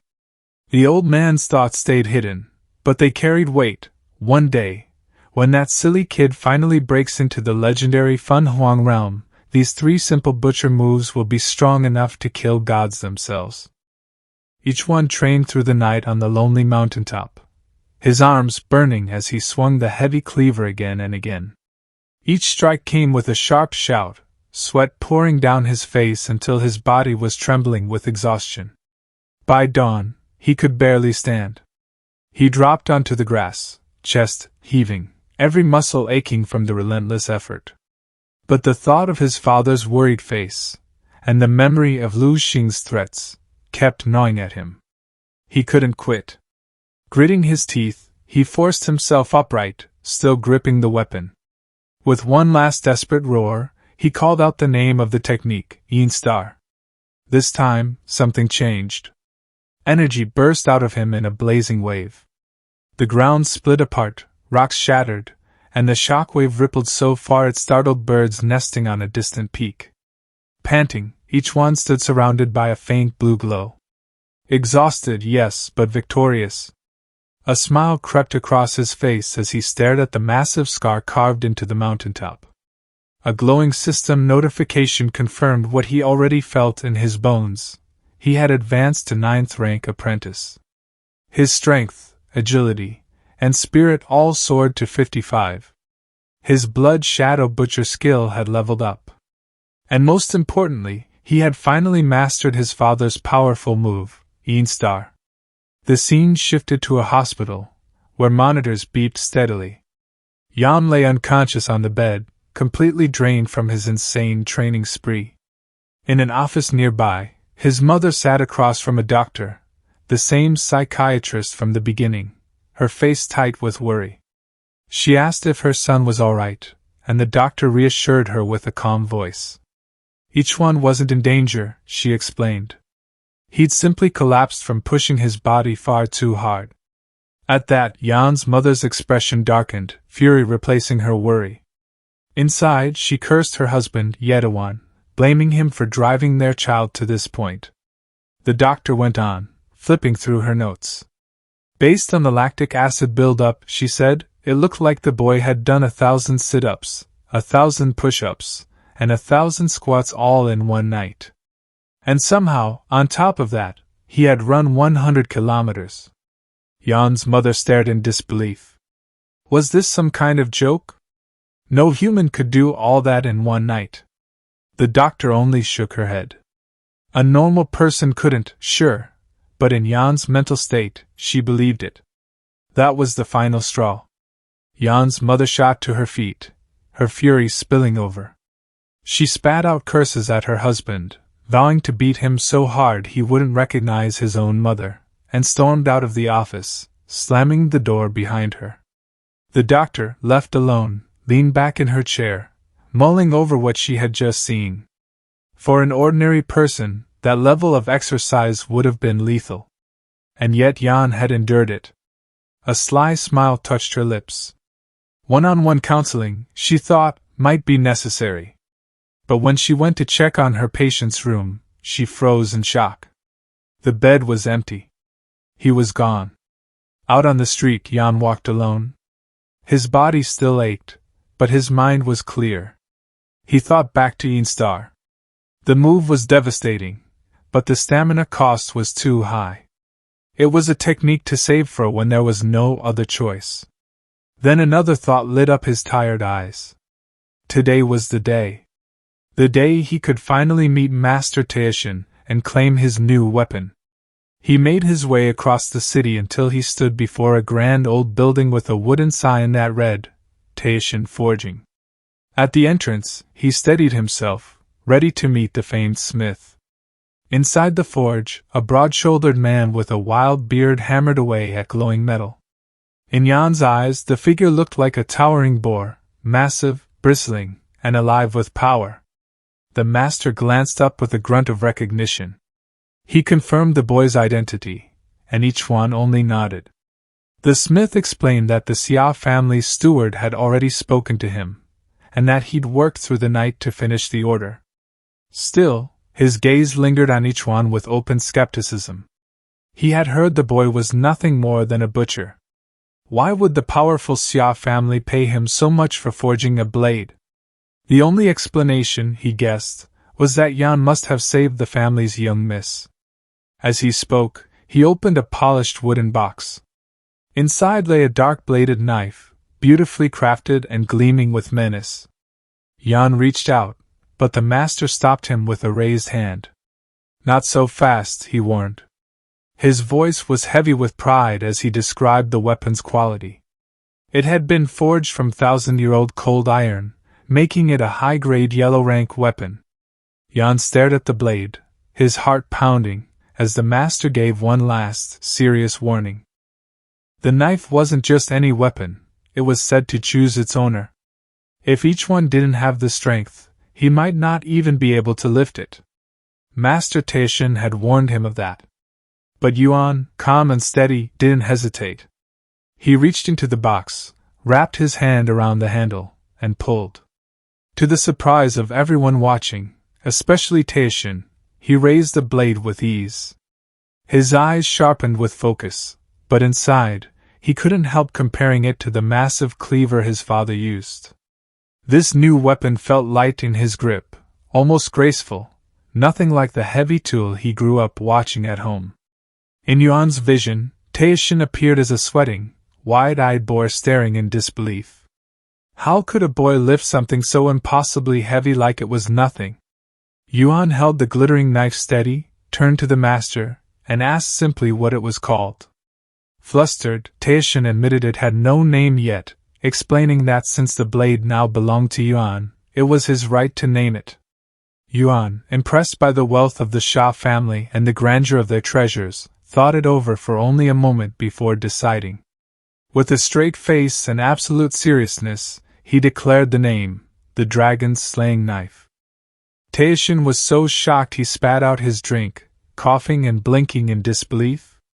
Internally, the master groaned, thinking the name was far too flashy, but he could do nothing but sigh at the boy's pride. Yuan, however, felt no embarrassment. He tucked the shining weapon at his belt, already thinking of what came next. There was no time to waste. He needed money to clear his family's debts, and the fastest way was to leave the city again, hunt monsters, and climb in rank. If he could reach the next level of power, then perhaps he could finally face Lu Xing head-on. As he walked the busy streets, a fragment of conversation drifted to him. Two injured men were leaning on each other, grumbling about how the surrounding lands had grown dangerous. One said that all sorts of beasts and strange races were suddenly attacking people on sight, like they'd gone mad. The other nodded, swearing he'd been chased nearly 10 miles by an armored bull, a creature usually known to be harmless. Most people would have shivered at the thought. Yuan didn't. His eyes glowed faintly purple, a twisted grin tugging at his lips. To him, this was the best news he'd heard all day. More monsters, more chaos, more chances to test his strength. Yuan hadn't gone too far the city wall, before that sharp itch at the back of his neck told him someone was on his tail. Not just one someone either. 3 of them. They were trying hard to stay hidden, slipping in and out of the brush like they thought they were clever. But with Yuan's spirit attribute already hitting 50 points, something even plenty of Hall Ascension big shots couldn't brag about, their little trick was a joke. He noticed them the whole time. Still, he didn't let on. Kept walking, calm as ever, like he hadn't caught a thing. They wanted him away from the city gates? Fine. He let them have it. Sure enough, the second he stepped into a quiet, dead-looking stretch of wilderness, a slim throwing blade cut through a few strands of his black hair before burying itself in the dirt. The shadows gave up their act then. 3 figures stepped out of the brush, strutting forward like wolves cornering prey. All 3 of them, apprentice level 6 fighters. The curly-haired one, flashing a knife that still gleamed sharp from the throw, sneered. Said something about Yuan dodging his sneak attack. The fat, stubby one couldn't stop running his mouth either, jeering that Lu Ting had been right all along, that the brat really dared to sneak out of the city, ditching his parents like some piece of trash. The buzzcut thug cracked his neck loud enough to echo. He called Yuan slippery, admitted they'd been camping at the city gates for 10 whole days just to nab him. Lu Ting's orders were clear. Once Yuan stepped outside, They were supposed to cut his tendons and drag him back like some dog. Yuan didn't flinch. Instead, he slid a hand into his pack and gripped the hilt of a blade. Slowly, with a steady pull, he drew it free. At that exact moment, the system's cold voice chimed in, weapon equipped. Butcher's God Blade. Each pig slaughtered with this blade grants 0.3 free attribute points. Yuan's eyes widened for half a breath. He hadn't expected that just equipping it would triple the normal attribute bonus. A good weapon really did change everything. His gaze lifted back to the three thugs, calm but sharp, a smile curling at the corners of his lips. He had thought the dragon-slaying blade's first blood would belong to beasts or alien tribes. Funny how life worked. Human blood would come first. The three froze for a second, then burst out laughing when Curly Hair pointed at the blade. In total disbelief, he asked if Yuan seriously just called that thing a dragon slayer. To them, it was nothing but a butcher's knife, plain, ugly, fit for chopping pork. A dragon slayer? What kind of bullshit was that? Their laughter went wild, rolling out in an endless stream. The fat one mocked him, cackling about how he was dressing up a cleaver and calling it legendary. Said Yuan must have lost his damn mind, playing hero with a butcher's toy. Yuan only laughed harder. His booming laughter echoed against theirs, louder and louder until all three thugs stared straight at him. He finally said it. He wasn't some so-called hero. Not at all. He was just a butcher. And with those words, he unleashed his swine-bane skill. A murderous aura burst out of each one, rolling across the space like invisible waves. 1 second he was just standing there with a butcher's knife. The two idiots across from him didn't even notice the shift. Only the curly-haired guy seemed to sense something was off, while the fat one and his buzz-cut buddy were still laughing their asses off at the fact each one was just a butcher. But while the fat one was still cackling, each one moved. Nobody even saw him cross the distance. There was only a swish, a dazzling flash of cold steel, here and gone in an instant. The fat guy froze mid-laugh, eyes bulging wide. At his throat, a thin red line showed up, like someone had drawn a thread of blood across his neck. His trembling fingers rose automatically, brushing against it. The instant he touched the wound, blood exploded out like a damn fountain. It sprayed everywhere before his body toppled backward, crashing lifeless to the ground. The system chimed inside each one's head. Executioner, each one has slaughtered a two-legged swine with a butcher's knife. Rank progress plus 5%. Swine bane damage plus 1%. Free attribute points plus 0.3. The other two were dumbstruck. Their smirks died on the spot. Faces twisted into pure horror as they stared at their dead buddy. He's dead? How the hell? The curly-haired youth muttered, voice cracking with disbelief. They'd all been about the same level of strength. That was the whole point. But each one had just turned one of them into a corpse with a single swing, like cutting down a damn pig. And none of them had even seen him move. That meant one thing. If each one wanted, they'd both be next. Run! The curly-haired youth screamed. No one sane would stick around now.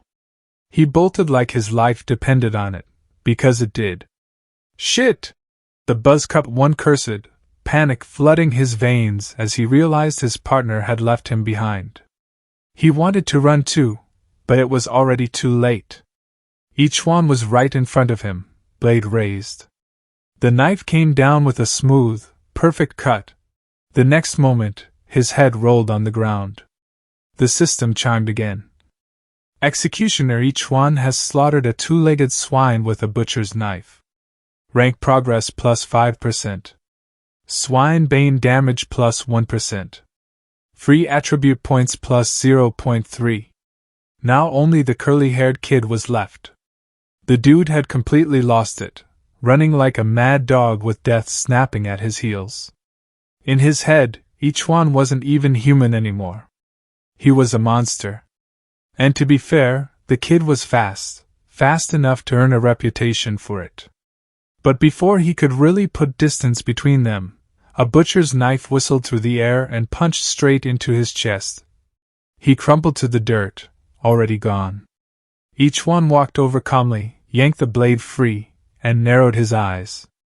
So it really was Lu Ting, huh? Sending people to jump me right at the city gates. Lucky for me, I got this new blade. Otherwise, taking down 3 pigs at the peak of apprentice rank 9 might have been a pain in the ass. The system updated once again. Executioner, each one has slaughtered a 2-legged swine with a butcher's knife. Rank progress plus 5%. Swine bane damage plus 1%. Free attribute points plus 0.3. With the killing done, each one started looting. First time in his life, actually. He figured these guys had to be carrying something decent. After all, they were job changers. Sure enough, digging around paid off. Under one of the corpse's undershirts, he found a tightly folded skill scroll. His heart jumped. A damn skill scroll? He hadn't expected that kind of jackpot. Normally, job changers only got new skills when they advanced to a major realm. Otherwise, your options were pretty slim. Invent one yourself, have someone pass it down, or get lucky and find a scroll. And scrolls were basically pure, condensed experience from the past, sealed up so someone else could claim it later. Use it, and boom, the skill was yours. No grinding, no trial and error. Without hesitation, each one activated it. The system prompt popped up. You have acquired the intermediate movement skill, Nether Shadow Step. Effect: upon activation, agility increases by 30% for 30 seconds. Each one chuckled to himself. Just an intermediate skill, huh? Not bad. Especially for free. He knew the ranks: basic, intermediate, advanced, rare, epic, legendary, divine. Intermediate wasn't much compared to the higher tiers, sure, but for someone as broke as him, it was practically a miracle. But then he froze. Something was coming. In a flash, each one leapt into the branches of a tall tree. The thick stench of blood around the clearing had to have drawn predators. And he was right. Before long, shadows crept in from the trees. They weren't men this time. They were monsters, bone fiends, a low-tier species from the demon clan. They crawled on all fours like gorillas, but their entire bodies were covered in jagged bone spines. And when things got ugly, they could fire those spines in a deadly rain. One of the beasts stalked toward the fresh corpses, sniffing hard, eyes glowing with hunger. After a wary glance around, it leaned in and sank its fanged jaws into the buzz-cut man's head, crunching bone like it was nothing, chewing without a hint of hesitation. Each one had this faint little smile, the kind that said he already decided the verdict. Any monster that dared to snack on humans didn't deserve to stick around in this world. The clearing rattled with the disgusting crunch of bones as the bone fiend chomped away like some sick freak at a buffet. It was eating but still twitchy, glancing around, totally unaware that a shadow had already dropped from above. By the time the idiot even realized each one was on him, it was way too late. The monster shrieked like a cornered rat and fired off every single one of its boned spines, desperate as hell to push him back. Too bad for it, each one wasn't the type to give a second chance. He twisted midair, body curling tight like he'd practiced this 1,000 times, his back deliberately facing the incoming spikes. In the same breath, each one spun again, blade already out, the butcher's knife slicing across in one clean, horizontal sweep. No wasted motion, no bullshit, just a fluid chain of movements, sharp, fast, and absolutely merciless. The bone fiend didn't even get another scream out before its life was snuffed right there on the spot. The system chimed in, almost cheerful.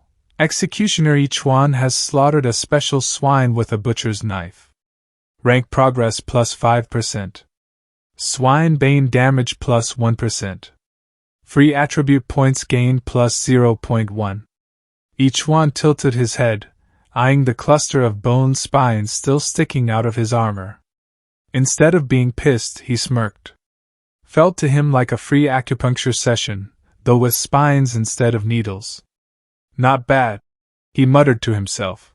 The creatures were still busy tearing into the bodies of the fallen thugs when a sudden tension swept through the air. Something wasn't right, they could feel it. One of the beasts broke away from the feast and prowled closer, lowering its head to sniff the dirt near Yedwan's hiding spot. That was all the warning he needed.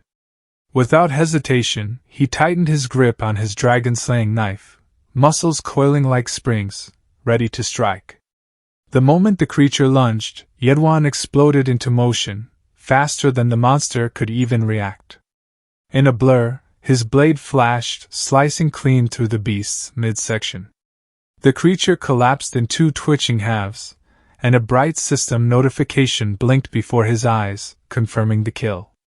Instantly, he felt the surge of energy from another level up, along with a boost to his bonus damage and several new attribute points. But there was no time to rest. Another monster was still hunched over a thug's corpse, too distracted to notice its fate creeping up behind it.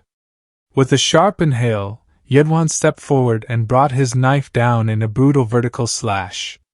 The blade cleaved straight through the creature's body, splitting it from head to tail. The ground around him was now littered with black spikes, the remains of the fallen beasts. When the last of them stopped moving, Yedwan finally let himself breathe. He slumped to one knee, gritting his teeth as he yanked a long, jagged spike from his arm. Another system alert appeared, telling him he was now 70% closer to the next rank of power. That was all the motivation he needed. Determined to keep going, he pushed deeper into the dark, twisted forest. The air grew heavier with every step, until the trees suddenly shook. Something massive was coming. A crash of branches and splintering would reveal the huge armored rhino bursting through the trees, its golden horn gleaming and its green eyes glowing like eerie lanterns. Yedwan froze for a split second, then let out a stunned laugh, realizing his earlier hunch had been right. The thing really was a man-eater. The beast roared and charged with terrifying speed. He swung his glowing knife upward in one powerful motion, slicing through the creature's belly and splitting it clean in half. The upper body crashed to the ground in front of him as another system notification flashed up. Another level gained, more damage, more points. Panting, Yedwan stayed on one knee, watching as the rhino's corpse lay still. But then, something strange stirred. The huge body began to lift, slowly at first, then higher, rising as if invisible hands were tugging it upward. Confused, Yedwan stared, trying to make sense of it. Before he could react, the carcass was yanked straight into a dark chasm that had opened in the ground. His loot, his hard-earned prize, was being stolen right in front of him. He shot to his feet, shouting into the darkness, demanding to know who was taking what was his. Yedwan refused to give up. With reckless determination, he dove straight into the chasm after the falling body, his knife flashing in his hand as he shouted that he would fight for it to the very end. The fall ended with a heavy thud inside a vast, shadowy cavern. The walls weren't just rough stone, they were covered in thick, sticky webs that shimmered faintly in the dim light. All around him hung the cocooned bodies of enormous beasts, each wrapped tight and lifeless. And before he could take another step, a new presence announced itself from above. Then he saw it. Descending from the darkness came a monstrous spider, huge enough to fill the cavern. Its many glowing orange eyes gleamed like embers in the dark. It didn't wait. In one sudden motion, the faint crack of a twig made Yedwan turn. Standing right beside him was a succubus. For a moment, her eyes gleamed with arrogance. She expected him to fall under her spell like every other man. But Yedwan only frowned. "If you're hungry, hunt your own food," he said coldly, slicing through meat without a glance. "This isn't enough for me." Her confident smile faltered. "What? My charm didn't work?" Outwardly, Yedwan stayed calm, but inside, a knot of tension coiled. This woman was no ordinary demon. The succubus shifted tone, her voice dripping with sweetness. Little brother, if you won't feed me, fine. I just want to ask, have you seen a blood crystal twin flower? I've nurtured it for decades, but my guardian beast was killed.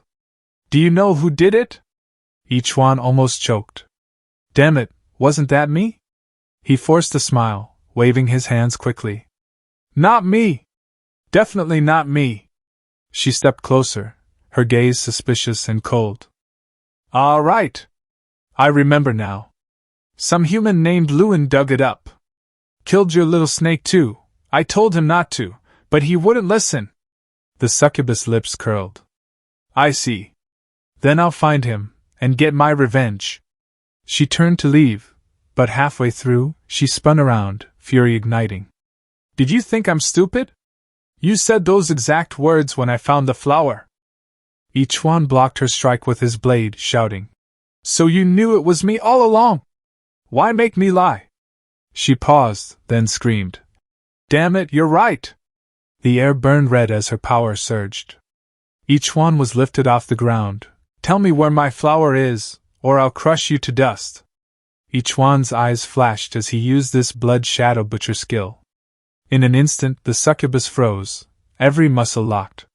Terror filled her eyes. She felt like prey beneath a butcher's knife. Before she could move, Ichuan vanished in a blur, shouting behind him. Take the meat! Take the golden spider legs! Consider it payment for the flower! Her paralysis broke. Rage twisted her face as she launched after him. Ichuan ran, teeth clenched. If I can't lose her, I'll have to use that move. But she was too fast. The distance vanished in seconds. Then, from ahead, a thunderous roar tore through the forest. A windfire ape, massive and blazing, burst out from behind the trees, slamming its palm toward him. Ichuan rolled aside, cursing. What kind of pig-ape hybrid is this? The succubus appeared right after. The beast sensed her presence and went berserk. She looked disgusted. Filthy creature, out of my way! Crimson energy surged. Her palms struck like lightning. Boom! In seconds, the giant ape was dead. But when she turned, Ichuan wasn't running anymore. He stood waiting, blade in hand. The air trembled around him. Her breath hitched. Wait, that can't be! Ichuan's voice cut through the air, low and thunderous. Meteor fall! Her face strained of color. That ancient technique? Impossible! Fear crept up her spine. If it was real, she'd die before she could even scream. Before the strike could land, voices echoed from afar. 3 figures emerged from the forest. Seeing them, the succubus panicked. His allies? A trap? Without hesitation, she turned into a streak of crimson light, shouting, You bastard! Next time, I'll kill you for sure! Ichuan blinked, stunned. She ran away? Maybe she's just late for dinner. Moments later, the 3 newcomers approached. One of them, a grizzled man called Uncle Tian, pointed at the giant ape's corpse. Miss Jiang! The escaped flame fire monkey, this guy killed it! Ichuan waved frantically. No, I was just passing by. Totally unrelated. But Jiang Tianyan didn't even react. Calmly, she stepped closer, her voice soft. What's your name? Ichuan tensed. They're going to extort me, he thought. No point explaining, they won't believe it anyway. He sighed. Ichuan. Before he could continue, Jiang cut in. Ichuan, you should consider joining the 9 Heavens Alliance. Her hand lingered on his, and all Ichuan could think was that it felt suspiciously like a polished pig's trotter. Only then did it hit him. She was part of one of the 3 great factions, alongside the Ha family and Thunderlord Union. Uncle Tian grinned. To slay a level 7 flame fire monkey in one move, you've got talent. We're recruiting right now. With your strength, you'd fit right in. Yuan scanned his options like a player weighing a risky quest.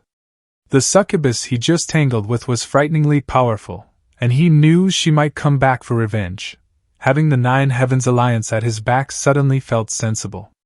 Jiang Tianyan noticed his hesitation and reported that they were preparing to challenge the Blazing Blade King, adding that someone of his caliber would be useful to their team. Each one asked who that was. She answered that kings stood above grandmasters, transcending the 9th sublevel into a realm of their own, and that the Blazing Blade King was exactly that kind of powerhouse. When each one asked about the prize, a swordsman sneered that defeating a king let one inherit both title and realm, a feat not for the weak. The idea hit him like a rising tide.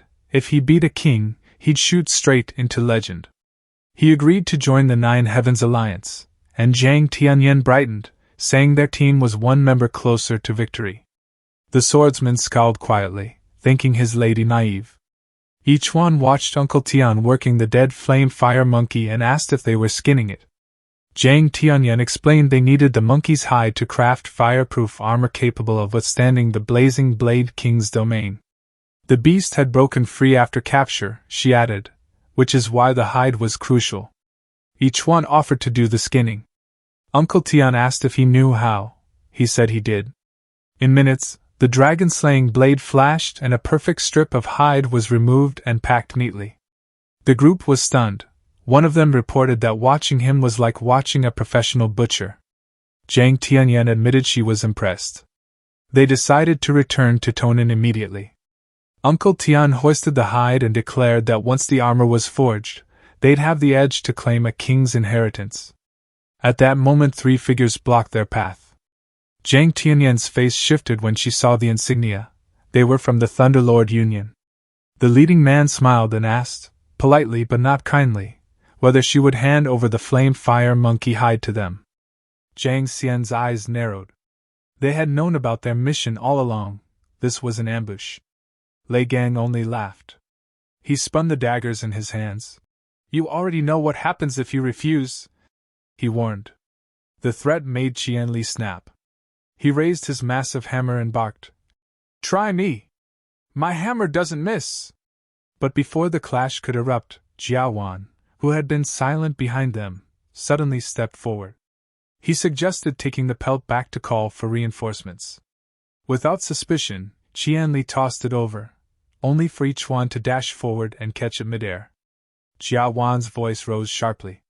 He demanded it back, but each one stayed calm. I hunted it. I'll keep it. The tension spiked. Jiawan's expression twisted with anger, but before he could act, Jiang Xian's voice cut in, cold and commanding, warning him to stand down. Lei Gang's grin widened. So this is the mighty 9 Heavens Alliance? Doesn't look too united to me.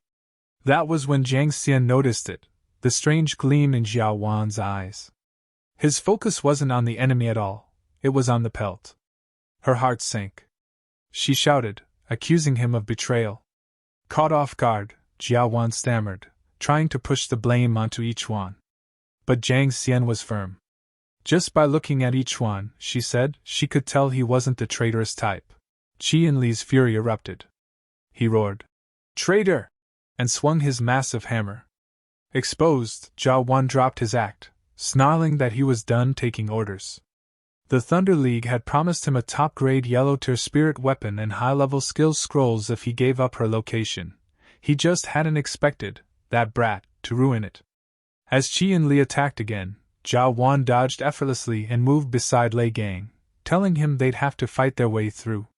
Qianli charged again, hammer whistling through the air, vowing to crush the traitor's skull. Jiawan laughed, mocking his slowness. But before the hammer hit, Lei Gang raised his hand. Qianli staggered back several steps as Lei Gang's voice rang cold and clear. Kill each one. Take the pelt. Qianli shouted in disbelief that Lei Gang had already reached second-rank Grandmaster level. Lei Gang's grin widened, lightning swirling around him like a storm as he declared that none of them would leave alive. His power crashed down, forcing Qianli onto the defensive, barely holding out under the pressure. Taking the chance, Jiawan darted toward each one, leaping high to snatch the pelt. But before he could land the strike, Jiang Xian's fingers touched her zither. The strings sang, a melody pure and flowing like water, yet beneath its beauty pulsed lethal intent. Each note became a blade of sound that sliced through the air. Invisible strikes hammered Jiawan, forcing him back. he roared for his men to silence her. Two subordinates lunged forward, unleashing a storm of attacks that clashed against Jiang Xian's sound waves and bursts of light and thunder. Even while fighting them off, worry clouded her mind. Ichuan's cultivation was only first stage ascending hall realm. How could he possibly stand against Jia Wan at the fifth? But Jia Wan was already in front of Ichuan, laughing like a madman. He mocked Jiang Xian for trusting such a weakling and promised she'd regret it. Jiang Xian's voice cut through the battle, warning Ichuan to be careful, but before her words faded, a terrifying aura burst from Ichuan's body. Jia Wan froze midair, eyes wide, his laughter dying in his throat as fear gripped him. It felt like he'd suddenly become prey before a butcher. Then, in Ichuan's mind, a cold mechanical voice echoed. Skill activated, Blood Shadow Butcher. Level 3.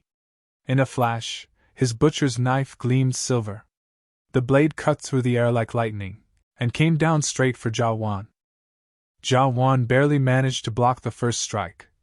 But the moment his blade was deflected, Ichuan vanished, his body flickering out like smoke. Another phantom step. In an instant, he reappeared behind his opponent. Jia Wan snarled, spinning around with a furious glare. You dare challenge me in speed, brat? You think you can even touch me? His sword swept through the air like lightning toward where Ichuan had appeared, only to meet the pelt of a windfire ape raised as a shield. The sight froze him. That pelt was priceless. His blade stopped mid-swing. That brief hesitation was all Ichuan needed. A silver flash cut through the air, clean, precise, and Jia Wan's left leg hit the ground before the pain even registered. A scream tore through the battlefield. You bastard! You fought dirty! Jia Wan collapsed, clutching his wound. Ichuan crouched beside him, voice cold as steel. Looks like I managed to touch you after all. From the side, Jiang Xian watched, eyes wide. A first stage ascending hall cultivator taking down someone 4 stages above him? Impossible, unless he was hiding a god-tier combat class. As Jia Wan fell silent, Ichuan's gaze shifted across the field. Jiang Xian was still locked in combat, and shouted for his help. But Ichuan's eyes moved past her, toward another battle, where Le Gang, commander of the Thunder League, was pressing Qian Le hard. Ichuan's decision came instantly. If you want to end a fight, strike down the leader first.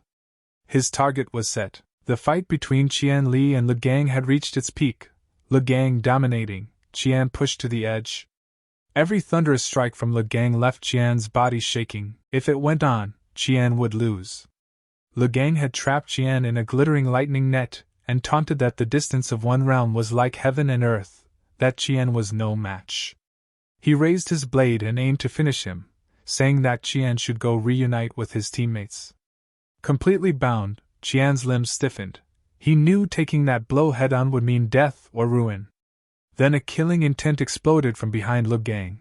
Ichuan declared that he was not dead yet and activated his divine-grade skill, Blood Shadow Butcher. The aura hit like a hand to the chest. Even as a second-stage master, Le Gang's instincts betrayed him. Lightning spasmed from his body, rebounding to injure him. Ichuan had been waiting for this opening. The control effect of his skill was the one thing that could threaten Le Gang. Le Gang gritted his teeth, bit his tongue to steady himself, and they clashed. Sparks flew when Ichuan swung his butcher's knife. Le Gang blocked, eyes widening as he realized Ichuan, though only entering the hall realm, wielded a divine-grade threat. Panic sharpened his resolve. Ichuan had to die. The lightning net around Qian Li dissipated.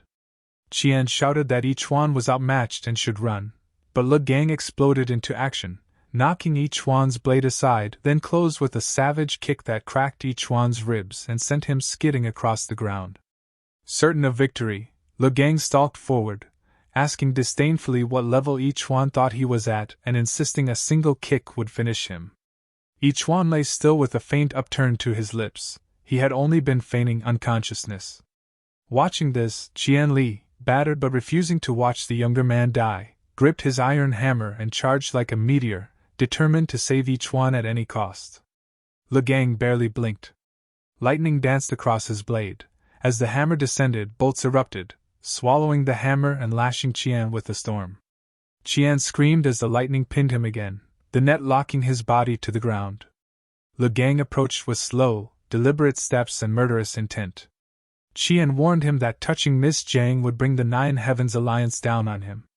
Le Gang sneered that the Thunder Master Alliance was not afraid, and coldly promised they wouldn't kill Miss Jiang. His men only intended fun. Blood boiled in Qian. He swore he would kill Le Gang if he touched her. Le Gang's arrogance snapped off mid-breath. Danger flared behind him. Light sliced the air, each wand's meteor slash. The blade carved a deep wound across Le Gang's torso. Blood sprayed. His left arm hung ruined. He spat hate and accused each one of pretending to be dead. Each one felt his armor shattered under his hand and knew he had been lucky. Still, his eyes were cold and a mocking smile said he'd lured Le Gang into lowering his guard. The counterattack had begun. Qian realized he had misjudged each one. The young man's instincts and tactics outpaced his apparent level. Severely wounded and bleeding, Le Gang had to withdraw before reinforcements arrived. He launched upward like a streak of lightning and vanished, vowing vengeance for his humiliation. Le Gang vanished into the distance, and Qian Li didn't even bother to chase. He knew he was completely spent. When he turned back, his heart lurched. Yuan was swaying on his feet, barely conscious. That last attack had drained everything out of him. Qian rushed forward just in time to catch Yuan before he collapsed. Not far away, Zhang Xian had just finished off her own opponent. She approached quietly, her eyes filled with concern. Qian looked up, excitement breaking through his exhaustion. He told her that her judgment had been right all along. This young man had saved them when all hope seemed lost. Even Le Gang had fled with serious wounds. Laughing breathlessly, Qian promised that once they got back to the city, Yuan would live like a king, massages, feasts, anything he wanted. Zhang Xian's lips curved into a small smile. She told him not to spoil the kid too much, or he'd turn lazy. Still, she couldn't hide her curiosity. Someone even Qian couldn't defeat. How had each one managed it? Before she could think further, a faint movement caught her eye. Zhao Wan's arm twitched. Her expression hardened. That one couldn't be allowed to leave. The others might go, but not the traitor of the Nine Heavens Alliance. Qian's eyes burned with fury. With a roar, he swung his massive hammer down, the ground cracking beneath it as he blocked Zhao Wan's escape. "They can leave," he bellowed. "But you can't, you filthy traitor!" Panicked, Zhao Wan dropped to his knees, tears spilling down his face. He begged for mercy, said he was wrong, that he'd just gotten married, that his wife was pregnant. He pleaded for his life, voice trembling. Qian's expression turned to ice. A cold grin crept across his face. He said that since Zhao Wan had called him brother, he'd take good care of his wife, and even help shampoo their child every night. Then, before the traitor could utter another word, the hammer came crashing down. One deafening blow, Zhao Wan's skull shattered, his screams cut short. The ground fell silent again. The traitor of the Nine Heavens Alliance was no more. The moment the dust settled, Qian Li turned toward Zhang Xian, his expression tight as he warned her that the Thunder Alliance wouldn't let this slide. Everyone was hurt, he pointed out, and an ambush on the road back to the city was very likely. Zhang Xian brushed off the concern, calmly explaining that she had already sent out a distress signal. Reinforcements from the Nine Heavens Alliance would arrive soon to escort them. As she spoke, she pulled out 2 golden pills and handed one to each of the men, explaining that they were top-tier recovery pills capable of restoring strength fast. Yuan's eyes immediately lit up. He recognized their value at a glance. Each one was worth an absurd amount of money. His first thought was just how rich the Nine Heavens Alliance had to be. With something that valuable offered so casually, he didn't hesitate. The moment he swallowed it, a powerful surge rushed through his body, spreading warmth and strength everywhere. His injuries vanished almost instantly, leaving him stunned by how effective it was. Internally, he couldn't help thinking that this kind of thing was far beyond what he could afford, and that he'd need to figure out a way to earn more money soon. A little restless, Ichuan wandered closer to Jiang Xian and casually asked if she could use those sonic attacks on him again. He mentioned wanting to experience them firsthand. Jiang Xian immediately caught on, calling him out for wanting to use her dense sound waves to train his movement technique. Ichuan nodded without denying it. Netherworld Shadow Step was a technique he'd picked up from a scroll, one that didn't improve with cultivation level.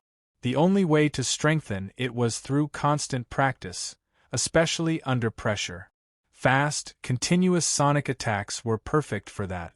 It was also the only movement skill he had, and without improving it, facing stronger opponents would put him at a serious disadvantage. That urgency was exactly why he wanted to train this way. Jiang Xian hesitated, reminding him that her cultivation was far higher than his and that she could seriously injure him if she lost control. Ichuan met her concern with firm certainty, making it clear he was fully prepared. After a brief pause, she agreed, warning him that she would increase the speed gradually and telling him not to overdo it. As Jiang Xian shifted into position, Qian Li watched closely, thinking this was the perfect chance to see Ichuan's real strength.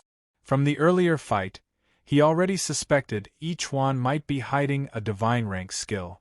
The music began softly as Jiang Xian plucked the strings of her instrument. The air filled with smooth, flowing notes that condensed into a sharp sonic blade slicing straight toward Ichuan. He barely moved, dodging it with ease. Encouraged, he told her she could speed things up. She did. The next strike split into 3 blades, roaring toward him. Ichuan weaved through them effortlessly, calling out for her to go even faster. The tempo climbed rapidly, and soon more than 20 sonic blades filled the air. At that intensity, an ordinary martial artist at the first stage of the ascending hall realm would have been gravely injured, or worse. Ichuan, however, moved like he was taking a casual walk, calm and unbothered, as if the blades didn't exist. Jiang Xian's eyes flickered with shock again and again. Finally, she released her full power. The space around them seemed to flood with countless sonic blades, all converging toward Ichuan at terrifying speed. Qian Li's eyes widened. He could tell she wasn't holding back anymore, and if Ichuan died from this, things would spiral out of control fast. 25 sonic blades struck at once. Ichuan's gaze sharpened as he activated Netherworld Shadow Step. His speed exploded instantly, every movement precise and deliberate as he slipped through the attack. Everyone watching froze in disbelief. Only now did they realize he hadn't even been using his skill earlier. He'd been relying on raw movement alone. Jiang Xian finally accepted that normal logic didn't apply when it came to Ichuan. Under this extreme pressure, his mastery of Netherworld Shadow Step grew rapidly. Instead of retreating, he pushed closer to her, shrinking his room to dodge and raising the risk even higher. He was deliberately forcing himself into danger, but suddenly, a massive wind blade appeared directly in front of him, leaving no space to dodge. Without hesitation, Ichuan grabbed the hilt of a blade from behind his back and brought it up just in time. The sonic wind blade slammed into it, sending him skidding backward. When he finally stabilized himself, his eyes were blazing with excitement. This was exactly what he'd been chasing. Netherworld Shadow Step had broken through to Stage 2, boosting his agility by 40% when activated. Seeing him handle her attacks so easily, Jiang Xian felt a rush of excitement and was about to continue, until Qian Li stepped in, reminding her this was only training. He pointed out that their reinforcements had arrived. Jiang Xian stopped, glancing back with a trace of irritation. 2 cloaked figures stood behind her, their powerful presence obvious even as worry showed on their faces. They bowed respectfully and apologized for being late.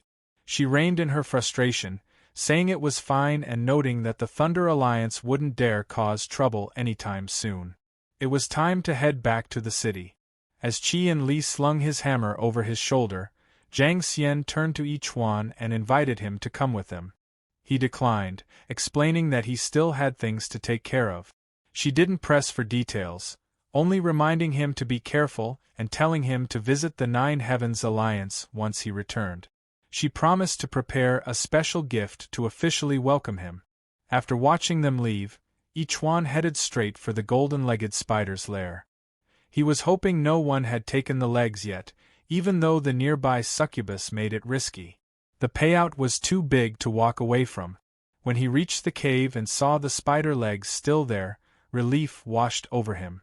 With those materials, trading for a high-grade armor set would be easy. He stripped the lair of everything valuable, leaving behind only junk and items too heavy to carry. His backpack bulged dangerously as he left, his face full of satisfaction. He headed home, eager to share the good news with his parents. Pushing open the door, he called out cheerfully, but the smile vanished instantly. The house was wrecked. Furniture overturned, the TV smashed, debris scattered everywhere. It looked like it had been torn apart by bandits. Panic surged through him as he rushed from room to room, finding no sign of his parents. His eyes burned red with fury, but he forced himself to calm down. His father was a pig butcher with a solid reputation, his mother a chef. Their lives were simple, their relationships clean. They had no enemies, and even the neighbors treated them well. There was only one explanation. Ichuan's killing intent flared like a wild beast unleashed. There was no doubt in his mind. His parents' disappearance was tied directly to Lu Tang. Lu Jinglong's home sat deep inside Qing City's wealthy district, a place lined with standalone villas, private gardens, tall iron gates, and round-the-clock security. The moment Ichuan charged in, the two guards at the entrance rushed forward to stop him. But Ichuan was already drowning in rage. He activated the Blood Shadow Slaughter map without hesitation. The guards' expressions instantly twisted as chaos swallowed their minds, leaving them frozen and helpless. Inside the villa, Lu Jinglong was grinding through training under Lu Tang's supervision. Ever since Ichuan had stolen his weapon, Lu Tang had been simmering with fury. Lu Jinglong wasn't any better. Being humiliated twice by the same person had carved a deep scar into his pride. He'd sworn that the next time they met, Ichuan would pay for everything. That vow shattered in an instant. Ichuan walked straight up to the Lu family's front gate and kicked hard. The heavy iron gate blasted inward like a fired cannonball. Lu Jinglong, caught completely off guard, was slammed by the flying gate and crushed beneath it. Pinned under the massive slab of iron, his mind went blank. For a split second, he honestly thought an explosion had gone off. Seeing this, Lu Tang exploded in rage. He roared curses at the top of his lungs and crushed the glass in his hand into shards. Lu Jinglong struggled to get up, but before he could, the gate suddenly pressed down again. Ichuan had stepped on it. His eyes burned blood-red as he slowly walked forward, murderous intent rolling off him like a suffocating fog. The air itself felt heavy. When Lu Tang saw who it was, the fury on his face vanished instantly, replaced by a mocking grin. He remarked that he'd actually been planning to look for Ichuan. He casually mentioned that he'd sent 3 men to keep an eye on him, one of whom had died horribly, and wondered if Ichuan had done it. Ichuan didn't answer. He demanded to know where his parents were. The rage in his eyes looked capable of burning the world to ash. His parents were everything to him, the one line no one was ever allowed to cross. Anyone who did would die. Lu Tang laughed arrogantly, folding his arms. He mocked Ichuan, saying that when a son misbehaves, it's the parents who pay the price. Then, with chilling indifference, he claimed he'd chopped Ichuan's parents into pieces and fed them to the fish. By now, he said, they were probably nothing more than waste drifting through the water. That, he declared, was the price for daring to bully his son. From the moment he heard the words "chop them into pieces," everything else disappeared. Ichuan swore that this blood debt would never be forgotten. This hatred couldn't exist under the same sky. He would use the blood of Lu Tang's entire family to honor his parents' souls. Lu Tang sneered. He'd heard threats like that countless times. The weak always died. It was the rule of the world. Ichuan should blame himself for being too weak. That was when Ichuan moved. He slammed a punch straight into Lu Tang's head. Lu Tang's body was launched backward like a cannonball, smashing into the wall behind him. When Lu Tang finally staggered back to his feet, his expression darkened with disbelief. That punch had felt like being hit by a heavy-duty truck. Only then did he realize something was very wrong. The aura pouring off each one had reached the ascending hall realm, stage 2. Impossible. How could a pig butcher grow this fast? Even slaughtering every pig in the city shouldn't make that possible. Still, Lu Tang wasn't afraid. He had just broken through to ascending hall realm stage 6. The gap between them was massive. True anger ignited in his chest. He sneered that each one was insane for daring to challenge him. Then he activated his skill, stone armor. His real strength finally emerged. Granite armor spread over his entire body in an instant, turning him into a hulking mass of living stone. Only his eyes, nose, and mouth remained exposed. The armor dulled his speed but massively boosted his defense, including strong resistance to bladed weapons. Seeing this, Lu Jinglong felt uneasy. He hadn't expected his father to be pushed this far. In his mind, each one was already dead. Protected by stone, Lu Tang took the initiative. Despite the reduced agility, the difference in cultivation made his movements terrifyingly fast. In a blink, his fist appeared right in front of each one. Even each one was caught off guard. He immediately activated Nether Phantom Step, stacking it with Phantom Shadow Step's speed boost. In an instant, he appeared behind Lu Tang and slashed with his weapon, only for the blade to bounce off harmlessly. Lu Tang spun around and kicked him cleanly into the wall. Confident and calm, Lu Tang walked forward, declaring that the gap between them could never be crossed. Each one couldn't break his defense, and one solid hit from him would mean death. Each one pushed himself up slowly, his eyes still smoldering. He activated Pig Tribe Nemesis, sharply reducing damage from Pig-type attack. Then, he put his weapon away. Lu Tang froze. He'd put everything into that kick, yet each one was still standing. It made no sense. Each one clenched his fist. If his blade couldn't break the armor, he'd use his hands. Lu Tang burst out laughing, mocking him for trying to clash flesh and blood against stone. Then his laughter died. Each one suddenly appeared right in front of him. Before Lu Tang could react, each one drove a punch straight into his stomach. Empowered by his skill, the blow dealt 5 times the damage. The stone armor on Lu Tang's chest shattered instantly. Agony twisted his face. He'd never imagined a punch could hit with the force of a cannon. Each one didn't stop. He became a machine built purely for destruction. His eyes were empty, emotionless, as punch after punch slammed into the exact same spot. Even when his hands split open and blood sprayed, he didn't slow down. Lu Tang was overwhelmed. He forgot to counter, barely managing to shield his head at first. But the blows only grew heavier, faster, more violent. Finally, the stone armor around his head shattered. In moments, his face swelled grotesquely. Each one grabbed him by the collar, panic flooding Lu Tang's eyes. He had never imagined each one could become this terrifying. Before he could speak, each one smashed him again and demanded to know where his parents were. Under the relentless assault, the remaining stone armor shattered completely. It felt like Lu Tang's bones were breaking apart. Lu Jinglong was frozen in terror. He knew his father would die if this continued, but his legs refused to move. Fear locked him in place. He was convinced that stepping closer would get him killed too. Each one had gone completely insane. Lu Tang's swollen eyes, barely open, were filled with pure terror. He could feel it. Each one truly intended to beat him to death right here. Finally, breaking down, Lu Tang screamed for him to stop. In desperation, he shouted that he hadn't killed each one's parents. He insisted it wasn't him, and that they might not even be dead yet. Those words stopped each one's fist in midair. He demanded to know where his parents were. Lu Tang shook his head frantically. He claimed he didn't know. When each one's killing intent surged again and his fist started to fall, Lu Tang completely panicked. He screamed that he was telling the truth. The day he learned Ichwan had killed his men, he'd gone to capture Ichwan's parents, but when he arrived, the house wasn't empty. There were people there. People dressed in black cloaks. Ichwan frowned instantly. Black cloaks? He'd never seen anyone like that in his home. The urge to strike surged again, and terror flashed across Lu Tang's face like a lamb staring down a predator.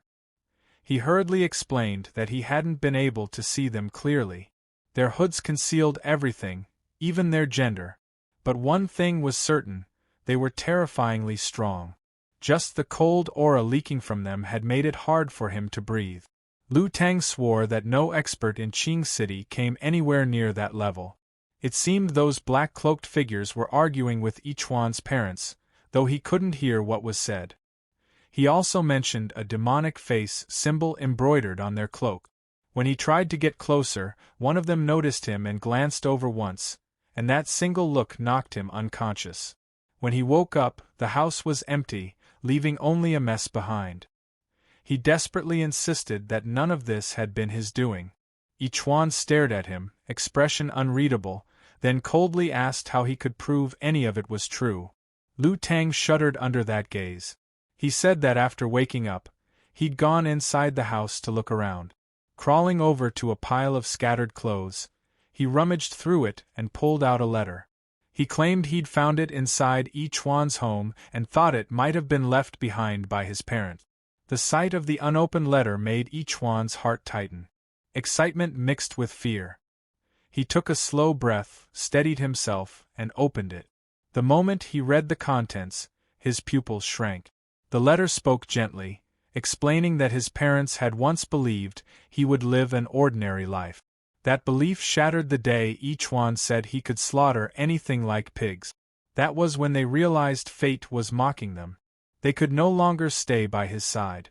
From now on, he had to walk his own path. They told him not to look for them. He wasn't strong enough yet.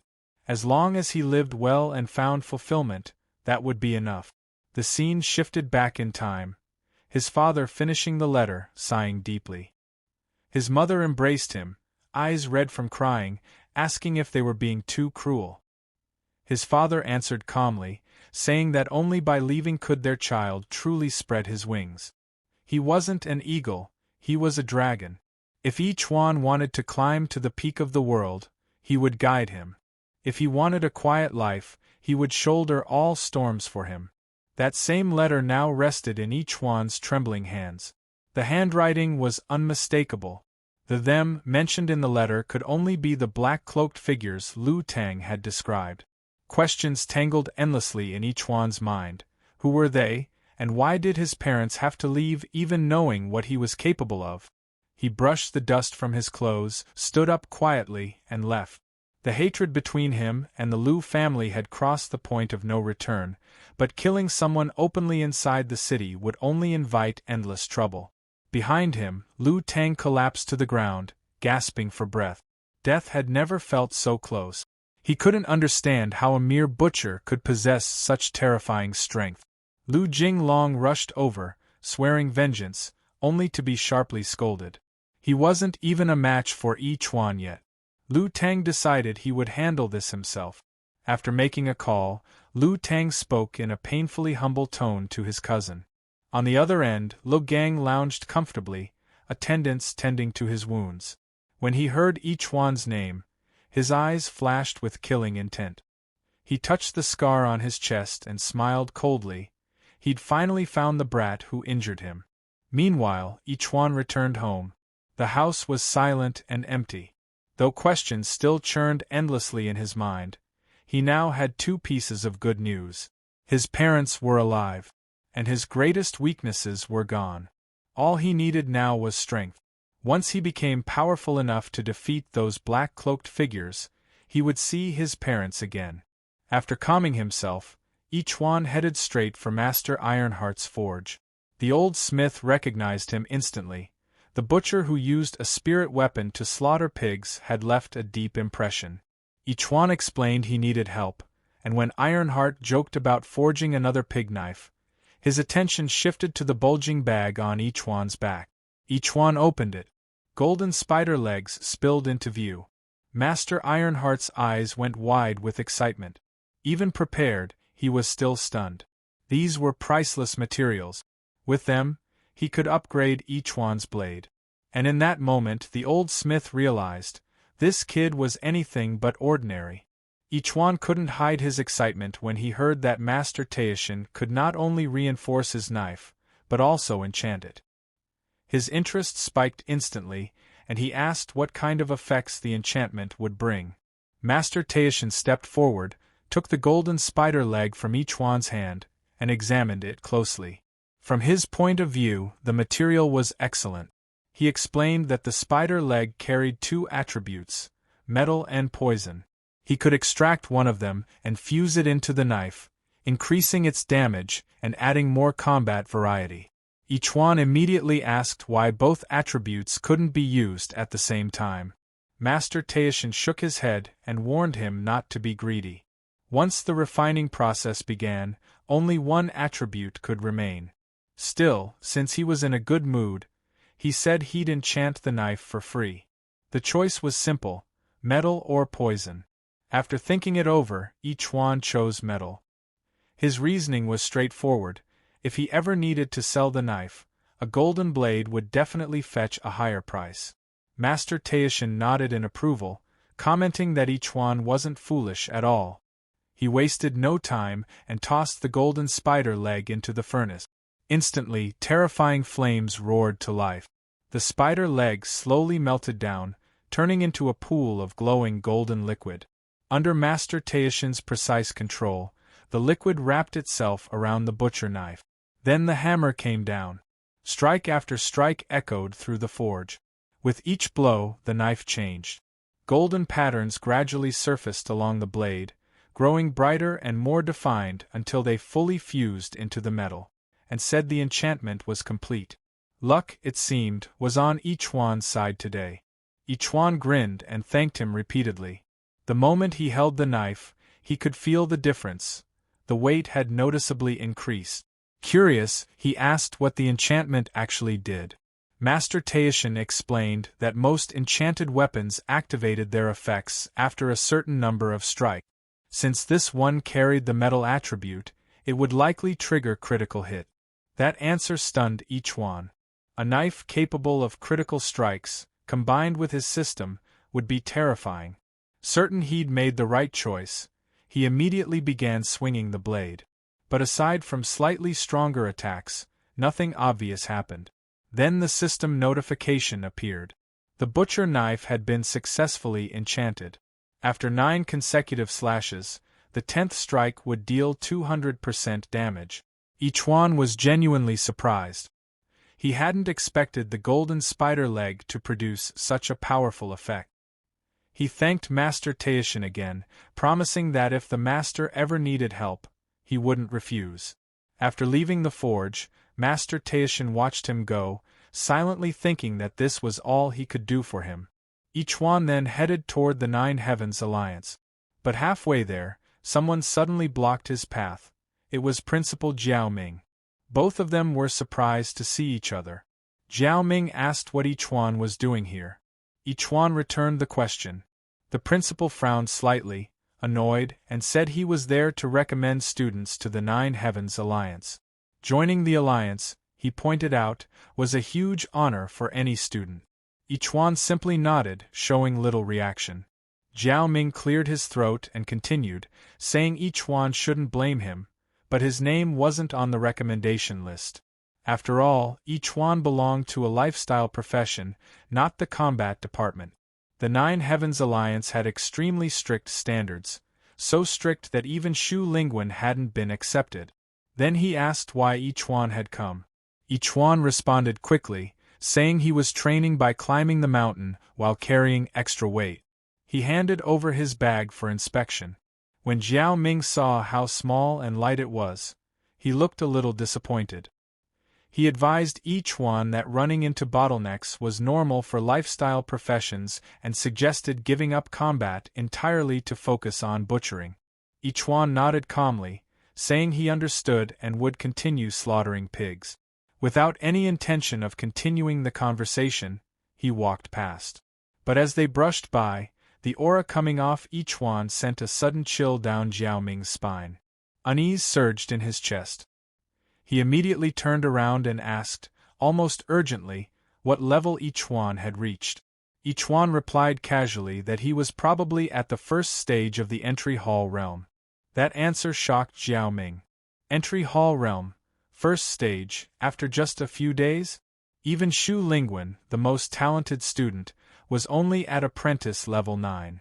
No matter how easy early progression was for lifestyle professions, this speed was absurd. By calculation alone, each one would have had to slaughter over 100,000 pigs. Impossible. Seeing Jiao Ming lost in thought, each one asked if there was anything else he wanted to say. Jiao Ming suddenly rushed in front of him, breathing heavily, and said he wanted to invite each one to participate in the college entrance examination tournament. Each one instinctively stepped back, clearly wary. That tournament was meant for top combat students only. Jiao Ming excitedly explained that this was true, but circumstances had changed. Lu Jinglong was severely injured and mentally unstable, making him unable to participate. Xu Lingwen would likely take first place, but the tournament used a point system that measured overall school strength. One person alone wasn't enough to secure victory. Each one understood what Jiao Ming was implying, but still questioned whether a pig butcher from the lifestyle department could even qualify. Jiao Ming looked at him seriously. As long as each one agreed to participate and could make it into the top 3, Xiao Ming said he was willing to grant any request he asked for. Just as each one was about to walk away, Xiao Ming hurriedly asked what he wanted. Each one paused. Almost instantly, the thing he needed most surfaced in his mind. He raised 5 fingers and calmly said he wanted 500,000. Xiao Ming agreed without hesitation, but only on the condition that each one truly made it into the top 3. In his eyes, no matter how high each one's level was, a lifestyle profession breaking into the top 3 of such a competition was nearly impossible. If each one failed, Xiao Ming wouldn't have to pay anything anyway. The moment each one heard the condition, he added another demand. Besides the money, he wanted a spirit armament with storage space.